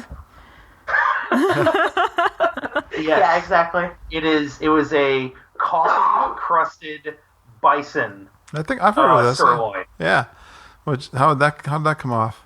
I love bison. It was super good. The coffee blended in real well with the lean taste. And this one also came with smoked bone marrow. Oh, yeah, I've had that before. Where have I had that before? Somewhere in Disney. I love bone marrow. It's so good. No, thank you. Yeah. I'm on that boat, Holly. There's something very primal about eating the inside of a bone. Yeah. I have had that somewhere. I can't remember where, but that's awesome. All right. Didn't we have that at... You had it, not me. At Disney, though. We did have that. I want to say Artist Point. Probably. I think it probably was Artist Point. Yeah. I think someone else features that, too. All right. Let's see. What else, guys? Did you have any anniversary surprises? We did order a cheesecake dessert, and they had like one of those happy anniversary stencil. I know that's not like the technical term, but stenciled onto a piece of white chocolate. Yeah. And they gave us a maple leaf chocolates. Yeah, it was Canadian maple chocolates for us to go, which was really cool. I've had something like that before. They were good. We ate them. We didn't eat them that night, but we ate them later, and they were very good. And just very quickly before we move on, the people that sat next to us, I don't think they said anything to each other the whole meal. They were on their phones. They both got the filet, and they both left over half the filet uneaten. Wow. And I looked at Peter, and I'm thinking, I said to him, like, do you think they'd be mad if I just reached over and grabbed it? And I'm like, I'll take this. We were legitimately angry that someone wasted that kind of food. Yeah, right.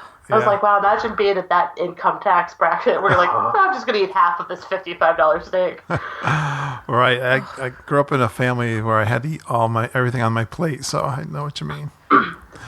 Awesome. And we had a nice time getting back out, and we had two really awesome, unique experiences. There was a cast member, Jose, who was directing people towards the buses, said happy anniversary to us, and then I forget what the actual exchange was. He asked me, he said, oh, what year? I said, oh, it's our first year today. That's it.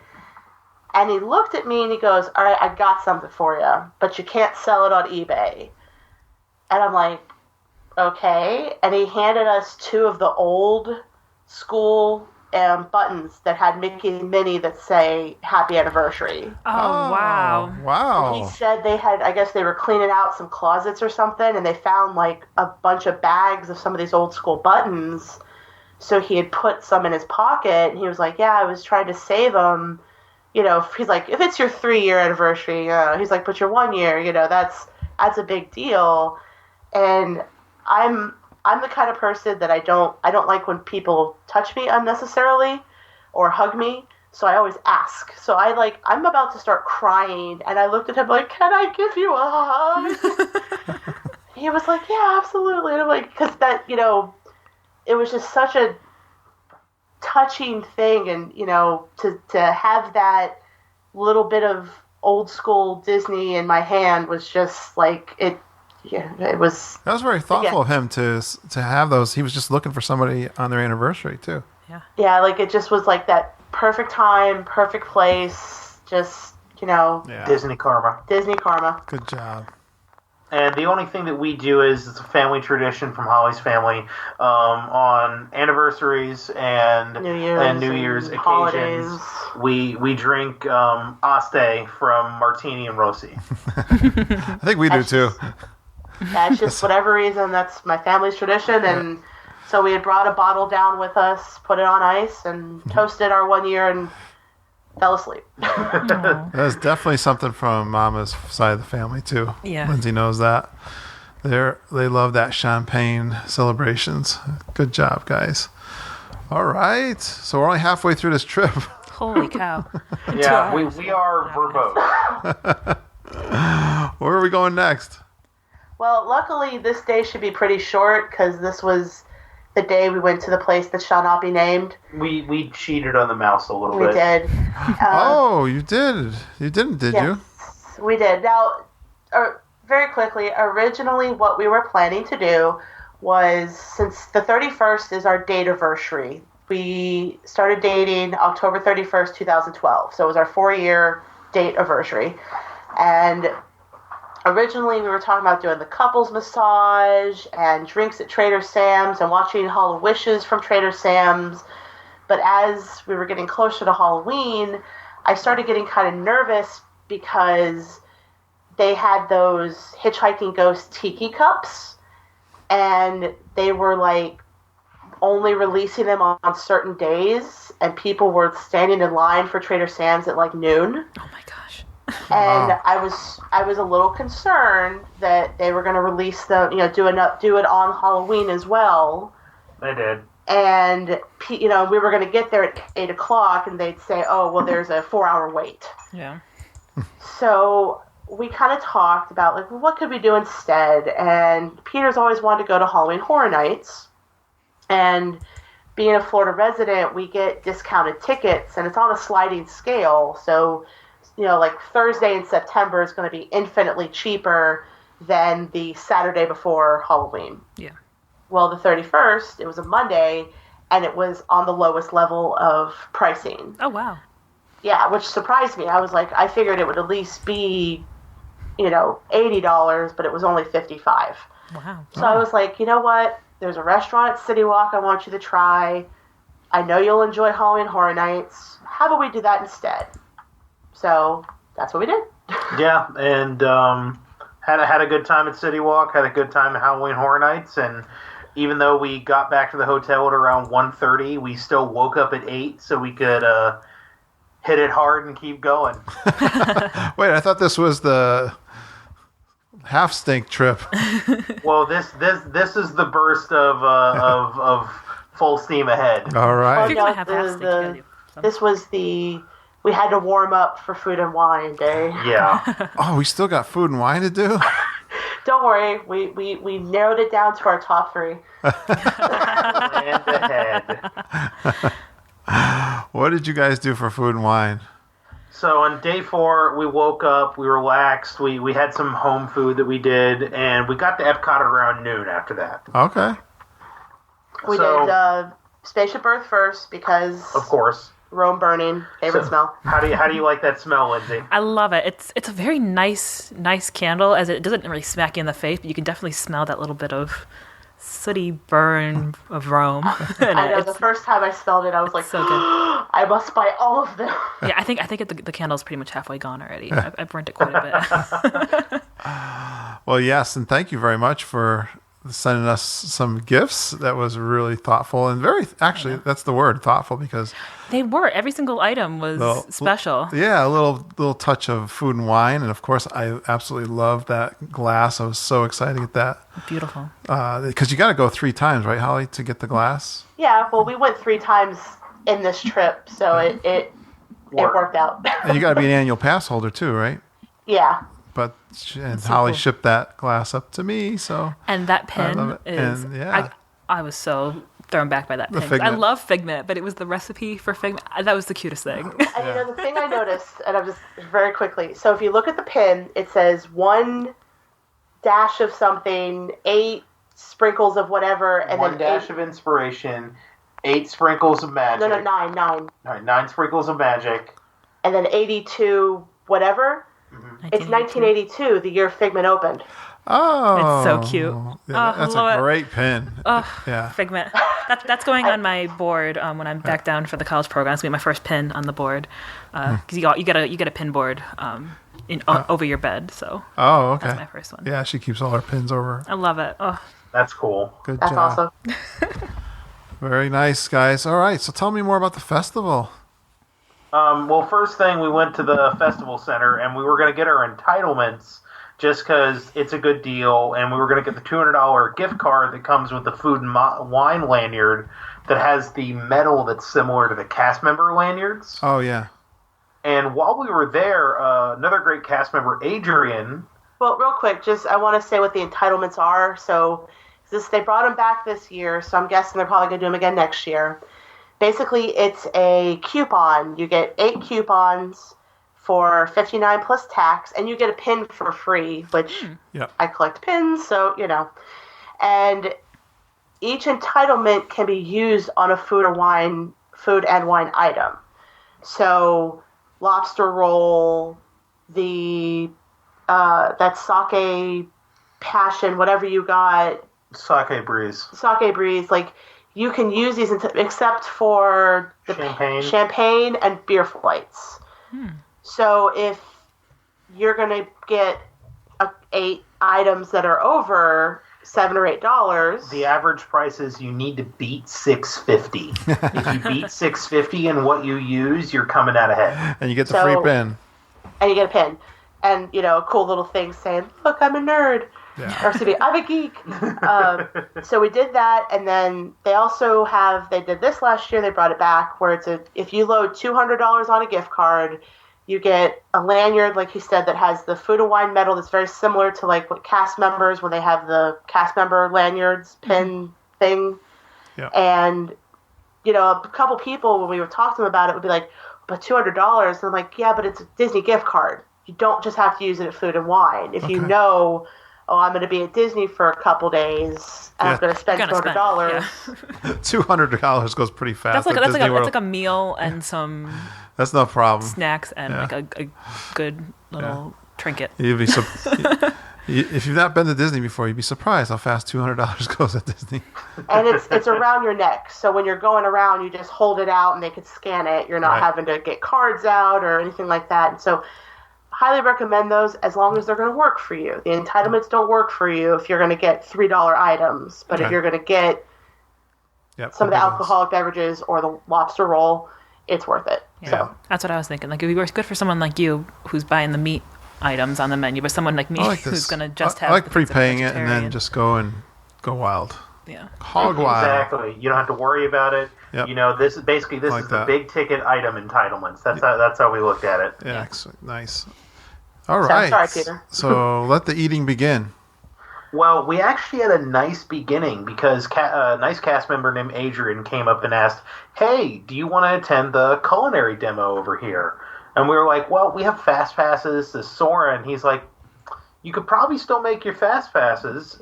You sure you just don't want to come?" So we took up on the tickets, and normally you'd have to pay for this, but he just kind of gave it to us for free. Wow, that's so cool. So yeah, how was the demo? Did you learn anything? Oh my god, it was so cool. Learned a bunch. It was Daniel Jolie. He owns a great restaurant in Boulder, Colorado. Very expensive restaurant. Yes. Okay. We looked at the menu after. We were like, we thought we spent a lot at Disney. And he served crab 2 ways with handmade ravioli and crab spring rolls. Oh, did you get to taste it too? Yep, we got to taste it, and we got a pour of the festival Chardonnay, which is exclusive to Food and Wine. Fantastic. So we got a little wine going in the beginning, got a little fancy, And that's the recipe that we sent you, is what they made for us. Yes. With That was thoughtful. And how long was that demo? Only like 30, 45 minutes. Okay.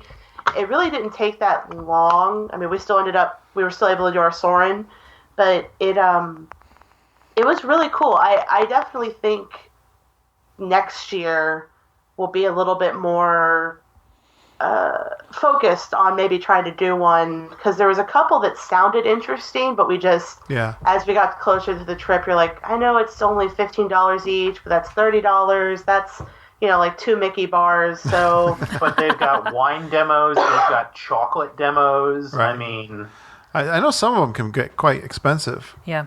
Yeah, it depends on how much you're drinking and eating. Yeah, right. But it sounds like a nice little thing to add on to the Food and Wine. I think you wrote to us that was what, like a $35 ticket? Yeah, it's 15 to 20. Okay. So it was a very nice and generous, as Adrian put it, an anniversary present from Disney. A little bonus. So sweet. Good job. All right.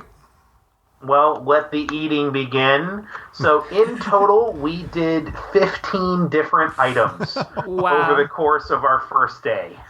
I think you did it pretty well, it sounds like. Yeah, a little taste of everything, it sounds like. We made our way, and we started at the front near the chocolate studio with the greenhouse guru. In that little lawn between Figment and Interventions. Is that what we're still calling it that? Yeah. Yeah. That's okay. Yeah. The sign's still there, so I guess we still call it that. But yeah, we started there, and we worked our way around, going to the right. Counterclockwise. And we ended up at around, or I say around Japan. America. We got to America. America. Okay. We got to America, and that was about it. And we did the American Adventure, of which we did it while they had one of the concerts going on. So that was a nice little quiet getaway. Yeah, because Hanson was playing, so people were going cuckoo bananas. I wonder what Hanson is like. Actually, I saw that they were on the bill. I love the concerts over there. You'll watch anything. I would watch just about anybody, but I wonder if they were any good. I mean, Disney wouldn't have brought them in if they were young kids when they first came out. And they had a couple that won. Mbop movies. I know, but I think they were really talented. So I wonder if that would be interesting to see. I'm sure it would have been nice. I'd be curious. You got to ask yourself, like, how much do you want to wait, or do you want to pay for the package to be able to get VIP seating? So. Oh, was it crowded for the concert? Yeah, very crowded. Really? Even people who didn't have tickets were just kind of standing off to the side listening. It was like that last year because Boys and Men was there, and I think people started queuing for whatever the first one was at around like 3. Yes, you're right, Holly. I know that. I saw that queuing up going on when we were there for Flower and Garden, and I got nervous. I was like, I had walked. Remember, Lindsay? We were like in Magic Kingdom, and we came back over to the beach club, and like I'm going to that concert. And I walked over, and I saw people lining up, and I was like. Who was it I was going to see? It was Little River Band. Yeah. I was like, really? They're lining up for this? I was like, all right. But actually, when they started, everyone going in, I had plenty of. It wasn't like packed, so that was no problem. All right. Yep. Well, I would say of our top 3 things that we went that we had during our first excursion. My number 1, I'd have to say, is the Pineapple Breeze sake cocktail, which I've never had before, but it's basically like a sake blue curacao. Oh, okay, yeah. And it was so refreshing, so good. I probably could have drank about 4. The bottle. Just give me the bottle. Yeah. Keep it going. Nice. Good job. What was your number 1, Holly? Raspberry Tort. Where was that from? That was quick. The Chocolate Studio. It was. I love raspberry and chocolate is like proof that God loves us. You know who you sound like? Our mama. She loves raspberry and chocolate. Yeah, that was really bizarre. I believe you because I've heard people, my mother, talk about it like that. So that is something. For Holly's first birthday, it was the first time I ever got to surprise her. First birthday together, not my first. Yeah, not first. First birthday we spent together.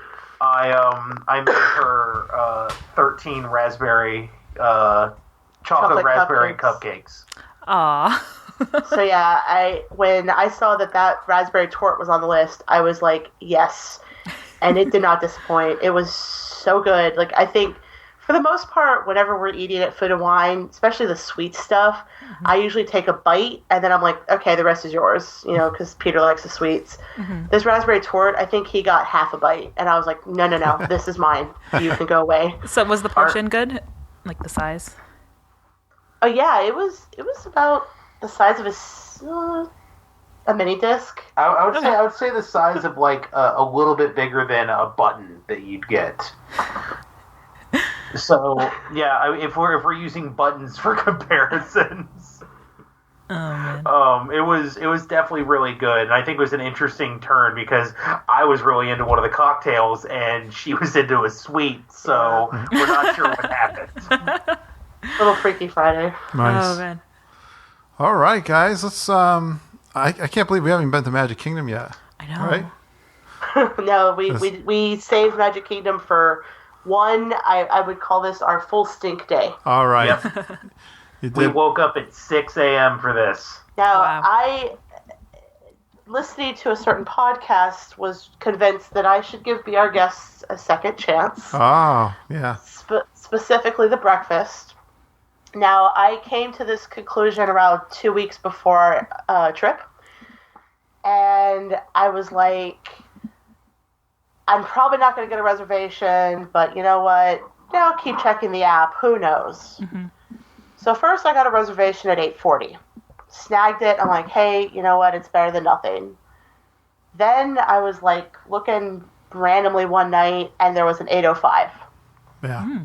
And I was like, yes, that's the one we want. So you were able to get into the park before it opened? Yes. Nice. And it was the first morning they had all the Christmas stuff up, which was very disorientating because we walked in and there was Christmas music playing. Yeah. It's November 2nd, Yeah. and it's super Christmas. Disney really does that turnaround from Halloween to Christmas right get, overnight. They get it on quickly, I know.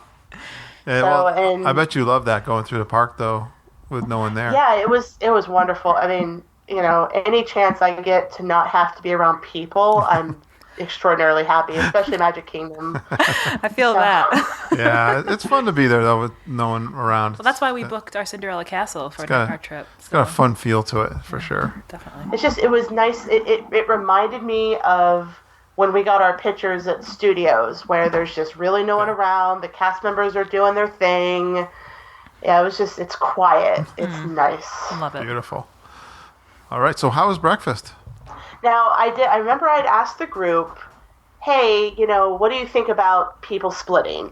And a lot of people kind of said, no, I wouldn't split, but we had kind of talked about it, and I was like, we're not on the meal plan, and $48+ for 2 breakfasts just seems way too much. Yeah. So I was like, why don't we split something, and we get that thing of pastries. We still had like 6 chocolate croissants in the room.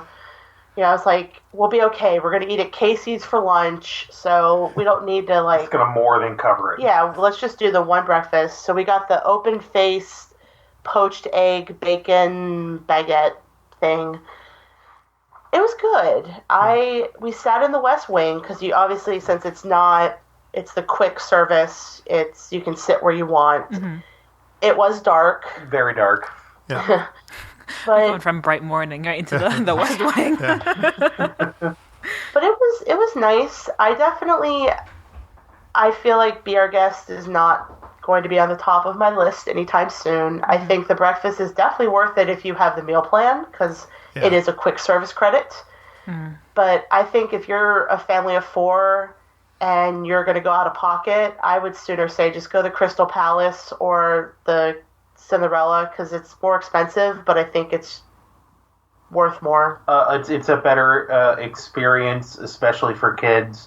I mean, the Be Our Guests seems a little bit more like, I hate to say this, like a cafeteria. Yeah. How it was running. Like, the people weren't there because they were like, Be Our Guests. They were there so they could get to wherever they wanted to at 9 o'clock before everyone else. Yeah. Yeah. Speaking of, we used that to our advantage. We did. We got out as soon as we were done, and we were going to go to Splash Mountain, but then we looked over and we saw Peter Pan and Small World were right there. Yeah, they're empty. And we never do them because I avoid Fantasyland like the plague when I'm at Magic Kingdom. So That's good.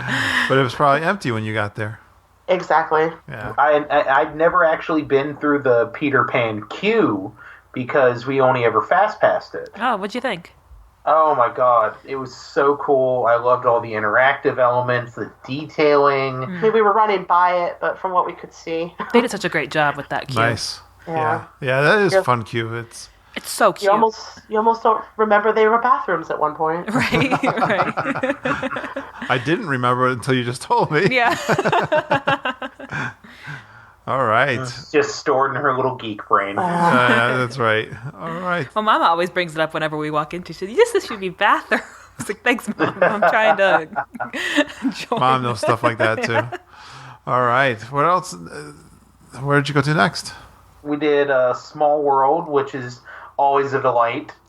We do it every, I'd say, like 10 trips. More, like every 15.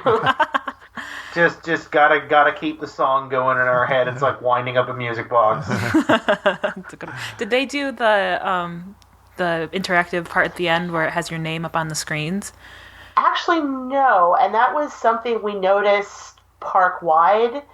All of those interactive Haunted Mansion, Space Mountain, Everest, and Small World didn't have that. Like, they had, you could see obviously where it's supposed to be, but they weren't, I don't know if they just weren't reading people's bands or if they were going like under system maintenance or something, but that aspect wasn't working. And I really like what they did with Haunted Mansion and the Magic Bands and some of the new ways it incorporates you and your name and where you're from. Yeah.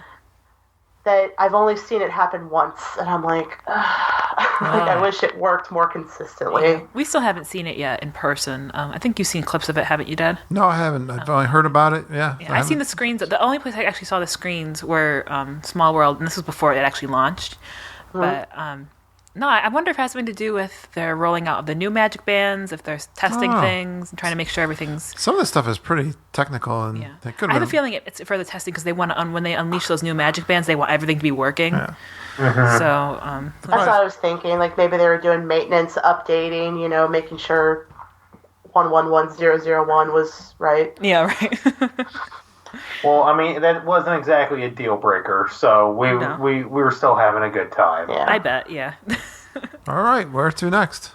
After that, we went and we met Tiana and Rapunzel. And that was our first time going to the Princess Fairy Tale Hall, because again, avoid Fantasyland like the plague. And it had no line. Wow. That's what I said. I was like, I've been wanting to meet Rapunzel. We met Tiana last year. I was like, it's a 10-minute wait. Let's do it, because we were going to be splitting up after for him to go do Sorcerers and me to go meet Jennifer. Okay, yeah. So we met Tiana and Rapunzel. Wonderful interactions, and something that we like to stress to people, people we talk to at work and stuff like that about meeting characters is try and have a conversation with them. Talk to them about things that their character knows or is interested in, because so often you see the people are like, okay, sign my autograph book, take a picture, and then they leave. And you know that these actors, these character performers put so much time and so much effort into knowing everything about that character forward and backwards that, I feel like to them it's like, okay, I want to be able to talk to someone who's going to say, how's your restaurant? How's Pascal? How long does it take you to brush your hair? As opposed to just saying, here's my book signed by. Which asking Rapunzel, how's Pascal, of which I was wearing my Gerald ears at the time, so I had a green bucket on my head. And she's like, I don't know, he might be hiding up there. She's like, did you know you had a bucket on your head? I was like, yes, and it's mine. That is a great trying tip. To take away my bucket. Yeah, that's something I very much, and to me, you almost always will get a fantastic character interaction. And if you're not sure what to say, just Google it. And there are people who have compiled a list of things. Like when I met Ariel by myself after he went to go do Sorcerers, I asked her if she had any new human treasures. And she said, yes, but I don't know. It's somewhere between a who's it and a what's it. and during part of your world, she says, I've got who's it's and what's it's wars, which is a fork and a spoon. So she found a spork. So good. I love this tip. We've never done. We don't meet characters very often. If we do, it's because they're just coming out, and oftentimes it's a non-speaking character. Yeah. We don't go out of our way to search for. I think the last one we met was Gaston. I was just gonna say the only one I don't want to get into too much of a conversation is Gaston. He's gonna challenge you to a push-up challenge. Yeah, I don't want to challenge him push-ups. I think when we met him, he just stared into my eyes because he could see his reflection. Good one. He is one of the best characters. But you mentioned Tiana, and I would really like to meet Tiana, especially if she's with Naveen, which I know he comes out at nighttime. Yeah, last time we met Tiana with Naveen, Holly was giving Naveen some look I wasn't comfortable with. Oh, he's pretty charming. I don't know. He was holding my hand. She was just doing the character thing, I guess. Yeah. There's photographic proof of him holding her hand, and she's looking like, oh. Yeah, swooning. He's so charming. All right, guys. Where are we going? So we split up at this point, and that's when I was like, at this point, Fantasyland was still pretty empty. So I was like, okay, I'm going to head back towards the circus area. And see, we usually don't seek out to meet characters. It's just like, oh, the wait time's low. Or like with Alice, there was like no one in line. Mm-hmm. So Ariel only had like a 10-minute wait. And I was like, well, I'm going to go meet her. Because, I know that's something Peter doesn't necessarily want to do. And that was a cool little interaction, meeting Ariel. Mm-hmm. And so then from there, I was like, well, let me go catch the train. Because I love taking the Grand Circle tour. I think it's, I don't know, there's something about it that's very soothing, very calming. And I guess I have a thing about doing circles because I like the TTA, I like the train. And as I had just missed it, so they were like, it's going to be about another 15 minutes. I'm like, yeah, whatever, I'm not in a rush. So when it came around, I jumped the train, got off Frontierland, and then that's when I got to meet the wonderful Jennifer and her families. They were exiting Splash Mountain, and we took the selfie, because obviously if you don't take a picture, it doesn't happen. Yep, it's true. I love it when you guys take pictures in the parks. Yeah, and she had the cutest Rapunzel ears. I was like, oh, those are so cute. I just met her. And they were on their way to Splash Mountain, and I was on my way to meet Peter at Casey's. So we got to talk a little bit, and she's going to help me plan a trip that I can't really talk about at the moment because it's got some secretive elements to it. Oh, very good. Yes. And so then that's when I met up with Peter at Casey's, and we actually got to meet Mary Poppins. But before we mention that, what did you do, Peter? Well, I went and I was a sorcerer of the Magic Kingdom. I took a magic band. I started a new game on Medium. I had my select cards with me. I got Maleficent and Fantasyland. So I had my princess, I had my fairy cards ready to go. I had my hero card ready to go because I know exactly what type of card to defeat which villain. Yep. Then after that, I was starting to run low on time, so I basically ran to Main Street to fight Cruella de Vil. So I had my animal spell, I had my cute spell, and I had my, what's the third one I need? Animal cute, and I'm blanking here on the third one. I usually use the chart. Sorcerer. I cheat. I look at the chart online. I usually have a picture saved on my phone. I obsessively play card games, so I'm used to memorizing stuff like this. Yeah. But I did 2 villains in under an hour. That's awesome. Especially, Which I got to tell you, that the Sorcerers of the Magic Kingdom workout that'll get you going. Oh yeah, that definitely. I know that I would go to the parks just to play Sorcerers of the Magic Kingdom, and I'd be pooped out after 3 villains. Yeah. And Lindsay was very excited. You sent us some cards and one that she didn't have in her collection. Yeah, I think it was the Lost Boys card I didn't have, which was so that was very nice really of you cool. guys. And I've actually got it got a little water damaged, but it's still good and usable. But it's an extra copy of the Not So Scary Halloween Party from last year of Minnie Mouse's Costume Chaos. Wow. Yeah, I was. So, well, I'll bring that down to you in January. I'll have to see if we have any of the extra pirates, because we have the Pirates of the Caribbean card Ooh, From the I do Halloween not have party. that Halloween from a few years ago, and we have quite a few of those. Oh, cool. So I'll have to try to dig one up so we can A little trade. trading. Because I don't want to take one from you. I got to trade you one. There you go. We definitely got to get some trading going because I am obsessive in my organization of my collection. Oh yeah, I actually bought one of those little. It's a 2-card per page, but like little binders. So it's like 4 by 3 inches or so. And I use that, and I arrange them per character and all that kind of stuff, and I love it. Got to keep them nice. Card for my Geeks. collection. I'm not Heck usually yeah. a card person, but that game is so much fun. Yeah, he's very much into card stuff, and when we discovered the game, he was like, this is like the perfect fusion of my interests. I was like, cool, you go do that. I'm gonna like hang out on the People Mover for an hour. It works out. Well, after I'd gotten done, I showed up at Casey's like 5 minutes before Holly, and then Holly called me over because there was like 3 people in front. We saw Mary Poppins to meet. And Mary Poppins was just hanging out in the Rose Garden. Wow, that's so cool. That's what I mean. Like we really, this trip, we were not like, okay, we're gonna go meet this character. It just was like we just kept stumbling upon them, and we're like, hey, why don't we go meet them? That must have been such a cool picture. We talk about good character interactions. We said, we're going for our anniversary, and Mary Poppins said she's going to plan this wonderful anniversary party for us, and that she's going to get at least 20 penguins, and we're going to go have a good time. And she said, well, we're going to have Bert, but Bert's a bit of a troublemaker. And I said, well, so am I. So Bert and I are going to get up some hijinks. That's great. Oh, so cute. Good job. It was so good. She was so charming. She really was. That's awesome. That's Mary. Practically perfect.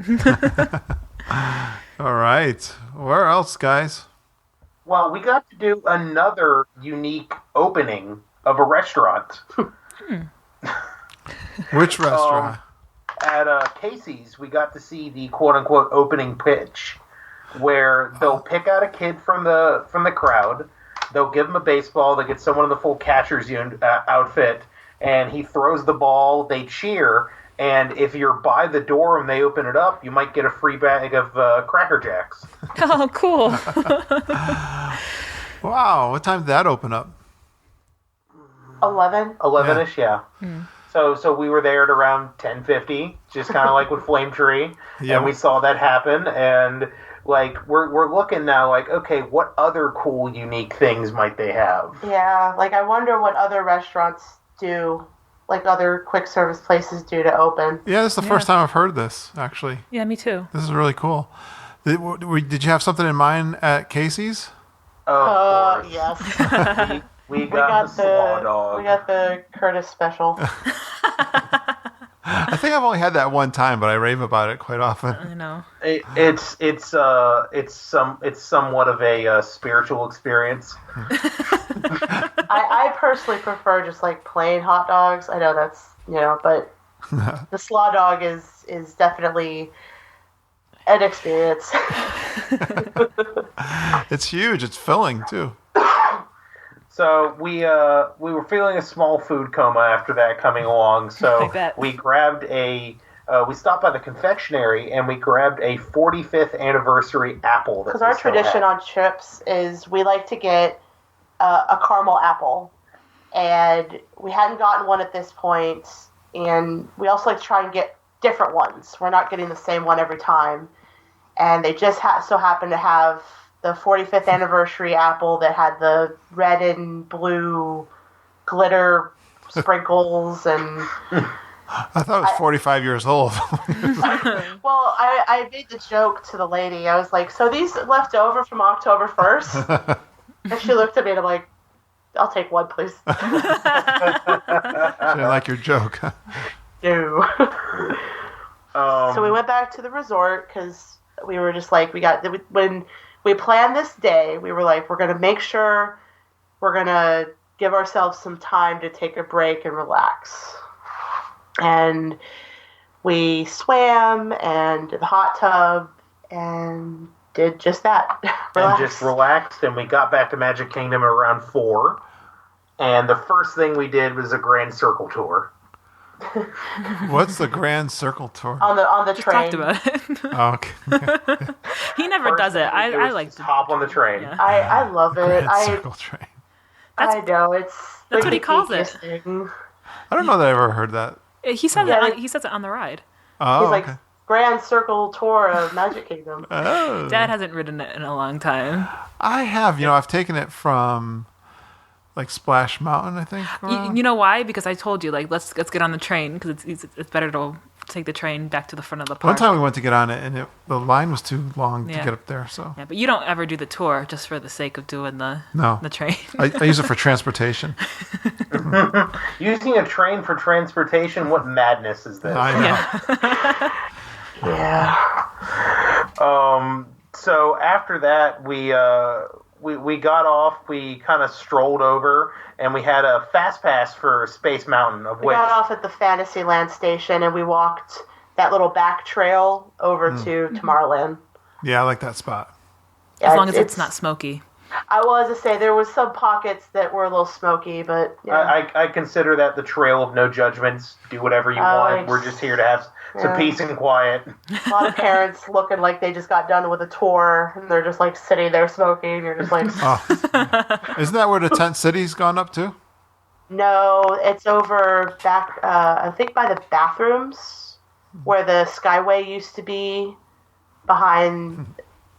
It's hard to explain. Kind of where Buzz meets? When we go in December, I'll take a picture of Tent City. We're gonna try and investigate Tent City for you. Yeah, I think it's just a temporary thing. I don't. It's getting a lot. Is it a temporary?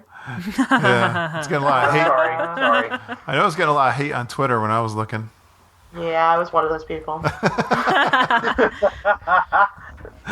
People wondering, so Shanghai gets a new castle and we get tents? Hong Kong. Yeah, $650 tents. Yeah, right. Yeah. A day. So we fast passed Space Mountain.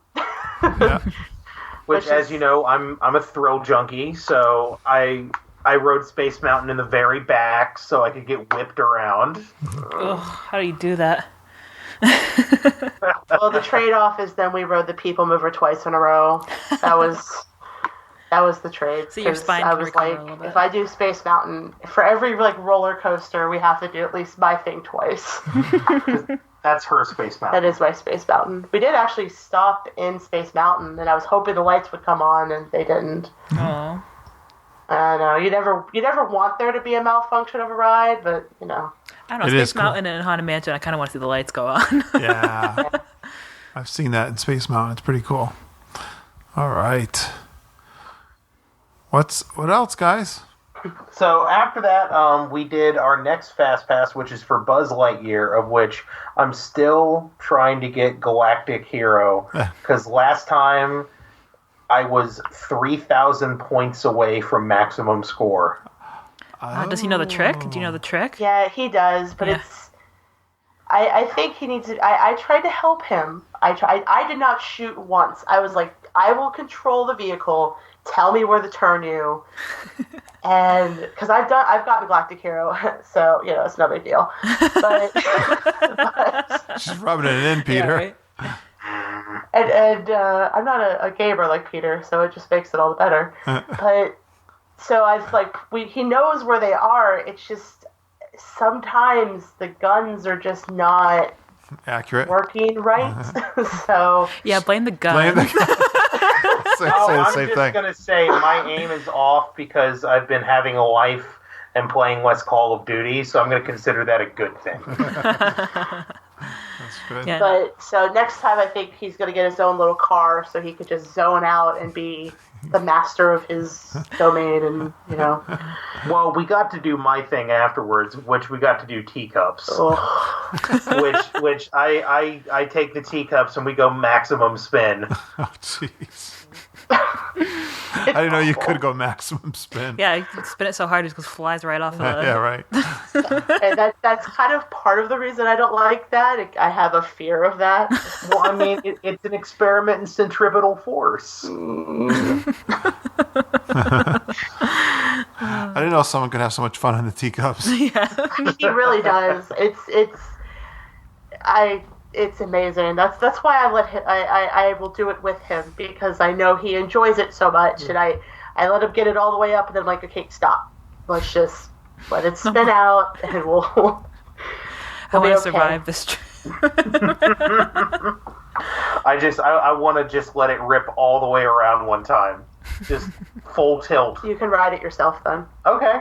I'll stand with all the adoring parents, like, that's my husband. All right.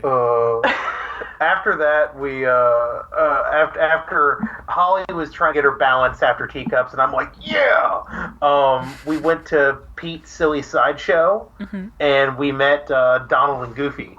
Cool. Again, the wait was like 10 minutes, so we were like, no, let's go meet them. Wow. And the only thing is our Goofy pictures, because we have the photo pass as part of our annual passes, are gone. Oh. Like, they just never, like, the guy scanned my band, but they're just gone. Yeah, we don't know what happened to him. So that makes me a little sad, because I love meeting Goofy and Peter loves meeting Donald, so I was like, oh well, I guess I'll just have to like make that a memory. I'll put that in the permanent memory file. Yeah. It was a good interaction because Goofy was implying that Donald hypnotized him and made it so he wrecked his bike because he's got that up in the wall. And then when I asked Donald about that, he hypnotized me. To make him forget. Which I love hamming it up with the character actors. So that was cool. Even with the non-speaking characters, you could still get a really good interaction with them if you are playing along. Yeah, definitely. All right, good. All right, guys, what are you going to do? We're going to go to, I want to go over to day 6. Yeah. Let's go. Yeah, absolutely. What is, Epcot. Yeah, day 6 was our next Epcot day. It was originally planned to be our second food and wine day. And we headed there about 8, rode Spaceship Earth, of course, and did Universe of Energy, because it's probably not going to be there very much longer, and I love it, so I'm going to ride it as much as I can. And Holly currently has a vendetta against Guardians of the Galaxy. We're not going there. So... After that, Peter went and did the orange team on Mission Space, and I waited outside because nope. And since we were on that side, we were going to we're going to start on this side for food and wine. So we went to the old Odyssey restaurant, which they turned into like the craft beer. Mm-hmm. And Peter got the piggy wings, which I don't even know. Piggy wings? Piggy wings, they're basically ribs that have just kind of been cut up into small segments. Yeah, like not my thing, so. I love that. That's a good name. And they got the craft beers inside there. But our main goal was La Cava. Oh, La Cava. Now, something that I've now noticed twice. On the app, the Disney My Experience, it says they open at noon. But I think they open at 11. Because both times that we've been there before noon, they're open. Yeah, I think I recently heard that they were like 11:15. So we got there, we sat down, and I got an avocado margarita, which was it was so good. I could have easily just been like, bring me a pitcher of this, please, and a straw. They're outstanding. I know. They are. And really good. I got the blood orange margarita. And we got the Trio Dipper, which I gotta say, La Cava is quickly becoming like one of our favorite places. Again, that podcast we listen to just keeps giving us these tips, and we keep listening. It's really good. I feel like people should keep listening to it. Yeah, me too. And it's good to get there early because the lines. Everyone knows that it's a good place, and it's quieter. Yeah, exactly. It was calm, and there's no one there. I think people think it's not going to open till noon, so they don't even go. Yeah, that's possible. Yeah, and those characters are great to interact with. The characters? You mean the bartenders? If by characters you mean the margaritas, yes. Those are my favorite characters. Yeah, they're some of my favorite characters are in the. You go see them every time, maybe more than once.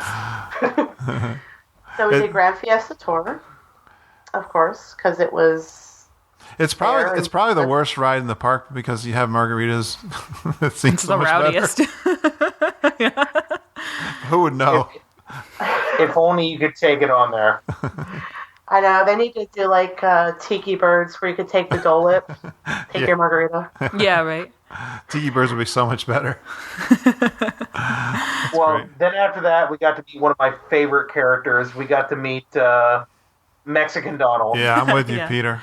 I love Mexican Donald so much. He is so adorable. Oh, I love it. Yeah. And just a ton of fun. And I identify with Donald Duck whenever it comes to your Fab Five characters. So any kind of Donald. Yeah, he's the Donald person. He has a Donald pin collection. So I have an extensive Donald pin collection.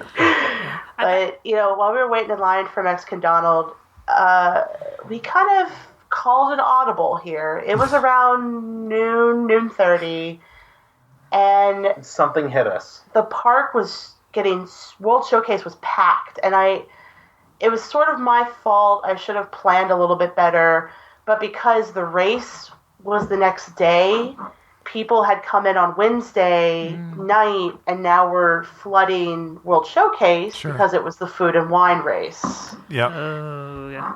Yeah, so, and I don't know, honestly, I wasn't really feeling it. Like, we had eaten pretty much everything we wanted to eat, and what was left wasn't bad. It just wasn't anything that I was like, oh, I have to try this. Well, we had to get the Kahlua slider. Well, we did Hawaii on the way out, but so I kind of looked at Peter, and I'm like, do you want to do something else? Like, I know we were supposed to be here all day, but do you want to, I don't know, you want to go to Animal Kingdom tonight? And we hadn't seen the Tree of Life all lit up and all that, so he was like, yeah, that sounds great. So we went and we hit the Hawaii booth because they have the poke and the Kahlua sliders and the Mai Tai. That sounds good. Yeah. It really was. And so while we were standing there, we had 3 entitlements left on our badge. And I kind of looked at Peter and I'm like, why don't we give these to someone? Wow.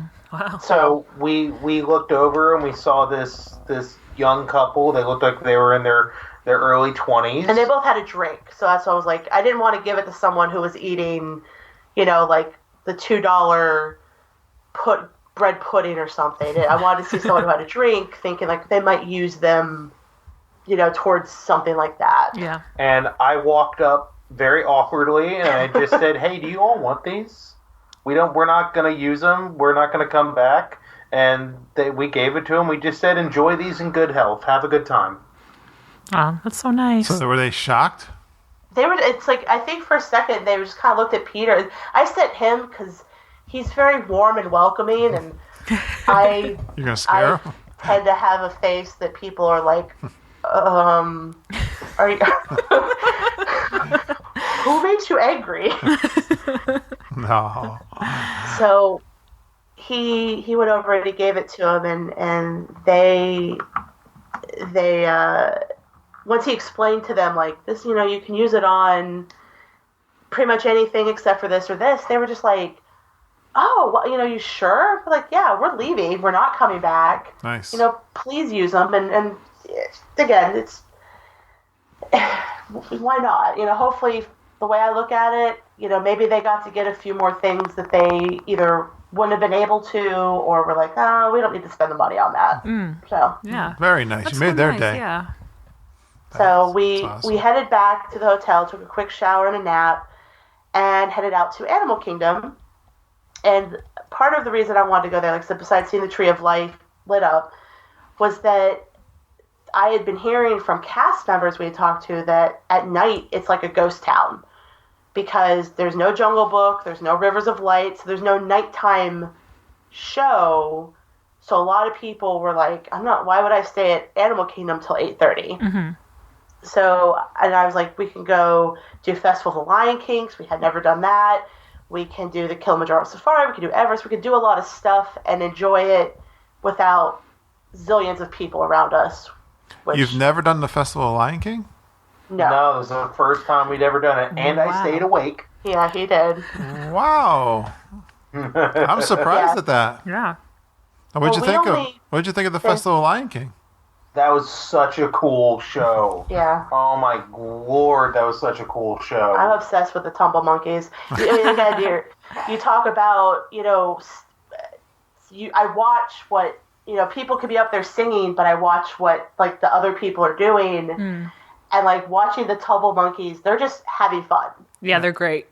Like, they're off to the side, just, like, great characters, messing with each other, picking bugs off each other, and I'm like, okay, that's cool. Yeah, it's such a cool show because, like you said, like even when that character's not being featured, they're still in the show. Yeah, and they're in character doing their thing. Like I like to watch the birds during the show and see what they're doing. Oh, yeah.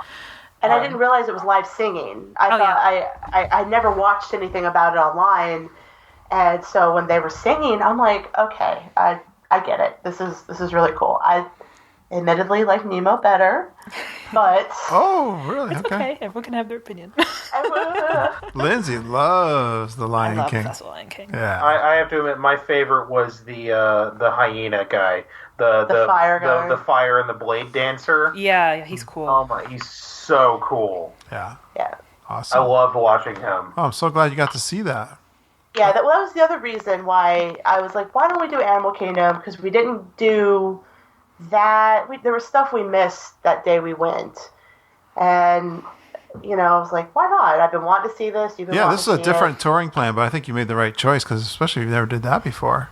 Yeah. Yeah, it was an audible, but after that we kind of made our own path, and we had probably the most unique Kilimanjaro safari experience ever. Yeah. Because I have to explain, our guide was probably about an hour away from getting off of work. He just sounded like he was just done. And he was like, all right, it's a bird. At the tree. Tree. All right, We're moving on. He'd be like, no, we're taking a left. Nope, we're going right. Wow. Part of his shtick, I've not maybe. heard good things about the nighttime Kilimanjaro safari actually. It was really fun. Well, it wasn't actually. night. It was like dusk. Okay. Okay. But yeah, the Kilimanjaro is not one of my favorite anyway. But there was no wait. So we were back there. Why not? It was worth it for the tour guide. Like I said, you could just tell he was done with his day. I see you had an animal had an accident there on the path. He made some business in front of the truck and stood there for about 5 minutes. Yeah, and the guy was like, I don't see that "Please often. move. Please move." Like he kept saying it, and the thing just looked at him. Oh, yeah. Like, please move. I feel like At the animal one point, he said something wrong. He's like, "I'm sorry, my coffee's wearing off." Wow. Oh, man. like he had such beautiful dry sarcasm. It made it even better. Oh, good. Yeah, the safari guys can really make or break that ride. Yeah. So it sounds like you had a good time, though. Yeah, it was funny because, like I said, he was just there was a doneness to him that just was funny. Now you set this one up earlier, the Nomad Lounge. You said that the Brown Derby manager had recommended it. Yes. And he did not disappoint in that recommendation. No, that was a great recommendation. Like when we walk in there, of which we saw the signs for Avatar Land, we walk in next to Tiffin's, and you take a left instead of a right when you go into the Tiffin's room, and it's this big empty space. Well, it was there was no people in there. It has furniture and things Of course, like that. it was this big space that got couches and coffee tables. And they had an outside area and a bar, obviously, in the middle. And it was like wicker furniture as well, which is somewhat comforting to me from some deep southern roots. And there was like a party outside, and then like 2 or 3 couples inside, and then us. Wow. And it was so nice and quiet. I was in heaven. I was just sitting there, like Peter went to the bathroom, and the waitress came up, and I was just like, this is the happiest I've been all week. So glad to hear it. Yeah, I'm looking forward to trying that out. Me too. There was one point where one of the couples next to us, our waitress walked over and the woman was falling asleep, and she was like, just let her sleep, don't worry. She was just like curled up with a pillow, had a couple drinks in her. I got a Anna Purina Zing, which was gin. Gin is my favorite of all the alcohols. It was gin, and it had like the ginger beer, and it was so good. I see something really interesting here. You had the bread service there? Yes. The bread service, I have to say, is it's above and beyond what you would normally expect of the bread service, because I got the Tempting Tigress, which is basically a whiskey sour. That's a trend for me. Yeah. But with the bread service, it's like crispy wonton bread, naan, pomegranate bread, which actually doesn't have pomegranates in it. It's soaked in pomegranate juice. Oh, wow. Yeah, and then there was a pomegranate olive oil, a black-eyed peas hummus, and then 2 yogurt sauces. One that was like a less spicy chimichurri, and I can't remember what the fourth. And the other one was just kind of like a shrimp sauce, basically. Oh. It was just a little tangy. Whatever it was delicious. Like we debated ordering another. Oh, but it's a good little bit of finger food. Like, I want to try this one with this flavor and this one with this flavor. Because we got it in the vegetarian summer rolls as well, and it was just a nice little plate meal. Have you ever had the bread service at Sanaa? No, we haven't eaten at any. Okay. I know it's on the list. we're making. I'm warming up to Animal Kingdom, so I definitely both in listening to this podcast and needing to keep my geek credentials know that's on our short list. We're started at a good place, it sounds. That description that they just gave sounds a little bit different than the sauces. It's definitely different from the one that's Sanaa. Yeah. Unless they changed breads it. are different, I think, too. Yeah. Interesting. I thought it'd be kind of the same, but it sounds different. So that's cool. Going to the Nomad Lounge has made us want to go to Tiffin's. Yeah, sure. That's our next. Yeah, that's on the list now, right? Definitely. That's the big, we're going to blow $150 on a meal. Mm-hmm. Yeah, wasn't it Len that said to us? I think so. Tiffin's is a great restaurant to go to. But yeah, I loved it. It was. Now I'm sure it's not like that all the time, but it was just a perfect way to kind of start winding down, if you will. Yeah. Well, all right. Well, I think we got to wind down. Actually, guys, we're into over 2 hours. Yes. This is unbelievable. Did you guys have a good time or what? Absolutely. We had a fantastic week, and I got to add the cherry on top. Yeah, the way we closed out our night. We closed out our night, and we did Everest 7 times in a row. After bread service, yeah. Oh, so good. And I will tell you, and I will share the pictures with the group when this episode airs, because part of the agreement, I said, okay, if we're going to ride Everest until closing, we're going to do pictures a very specific way. Oh. And there's the payoff to the joke of the pictures it's a series of. You all will enjoy them. Yeah, I think everybody will enjoy them. But I think we can both agree that this is a different kind of trip for us. We took it slow when we wanted to be slow. We went full tilt in a smart way, and we didn't have to stick to the rigid plan. And that flexibility allowed for a lot more comfort and fun. You had a lot of new things. You had a lot of variety. And, I think you guys, this was an awesome trip. Fantastic. Good job. Happy anniversary. Happy anniversary, guys. Thank you so much. Thanks for being back on the show. We had a ball talking to you guys again. Yes. As usual. Thank you. And we'll be happy to always be a part of the community. We'll keep contributing, and you just keep being your enthusiastic you. All right. I will try. And I'm looking forward to see you in January. At least Holly. We might. I don't know. We might go full stink. We'll see. You'll be down there in March again. So I'm looking forward to seeing you down there. Boy, I love our super geeks, Holly and Peter, and excited to meet them again next week. The best part of our podcast are the friends we're meeting and the time we spend together on trip reports, or our Facebook group that is always full of information, tips, and pictures of people in the parks. I've been enjoying our super geek from Australia, Lewis Sutton, who's just finished a trip in Shanghai, and now he's on his way to Hong Kong Disneyland. Lewis, hoping to do a trip report with you real soon in the new year. And I've got 2 trip reports from Jeff McCartney and Melissa Cody from her honeymoon recorded and coming up. And that's all coming up in this new year. The next episode will be Lindsay and I alone, talking about our upcoming drive and trip to Disney World to get her all set for her college program. You know, that also means I'll have lots of park audio, live trip reports, and coffee walks for you when I get back. That's it for now. Thanks for going geeking on Walt Disney World with us in 2016. I really appreciate you listening. Let's all have a blessed and fun 2017, enjoying our happy places. Have a magical 2017 year, and I hope all your dreams come true.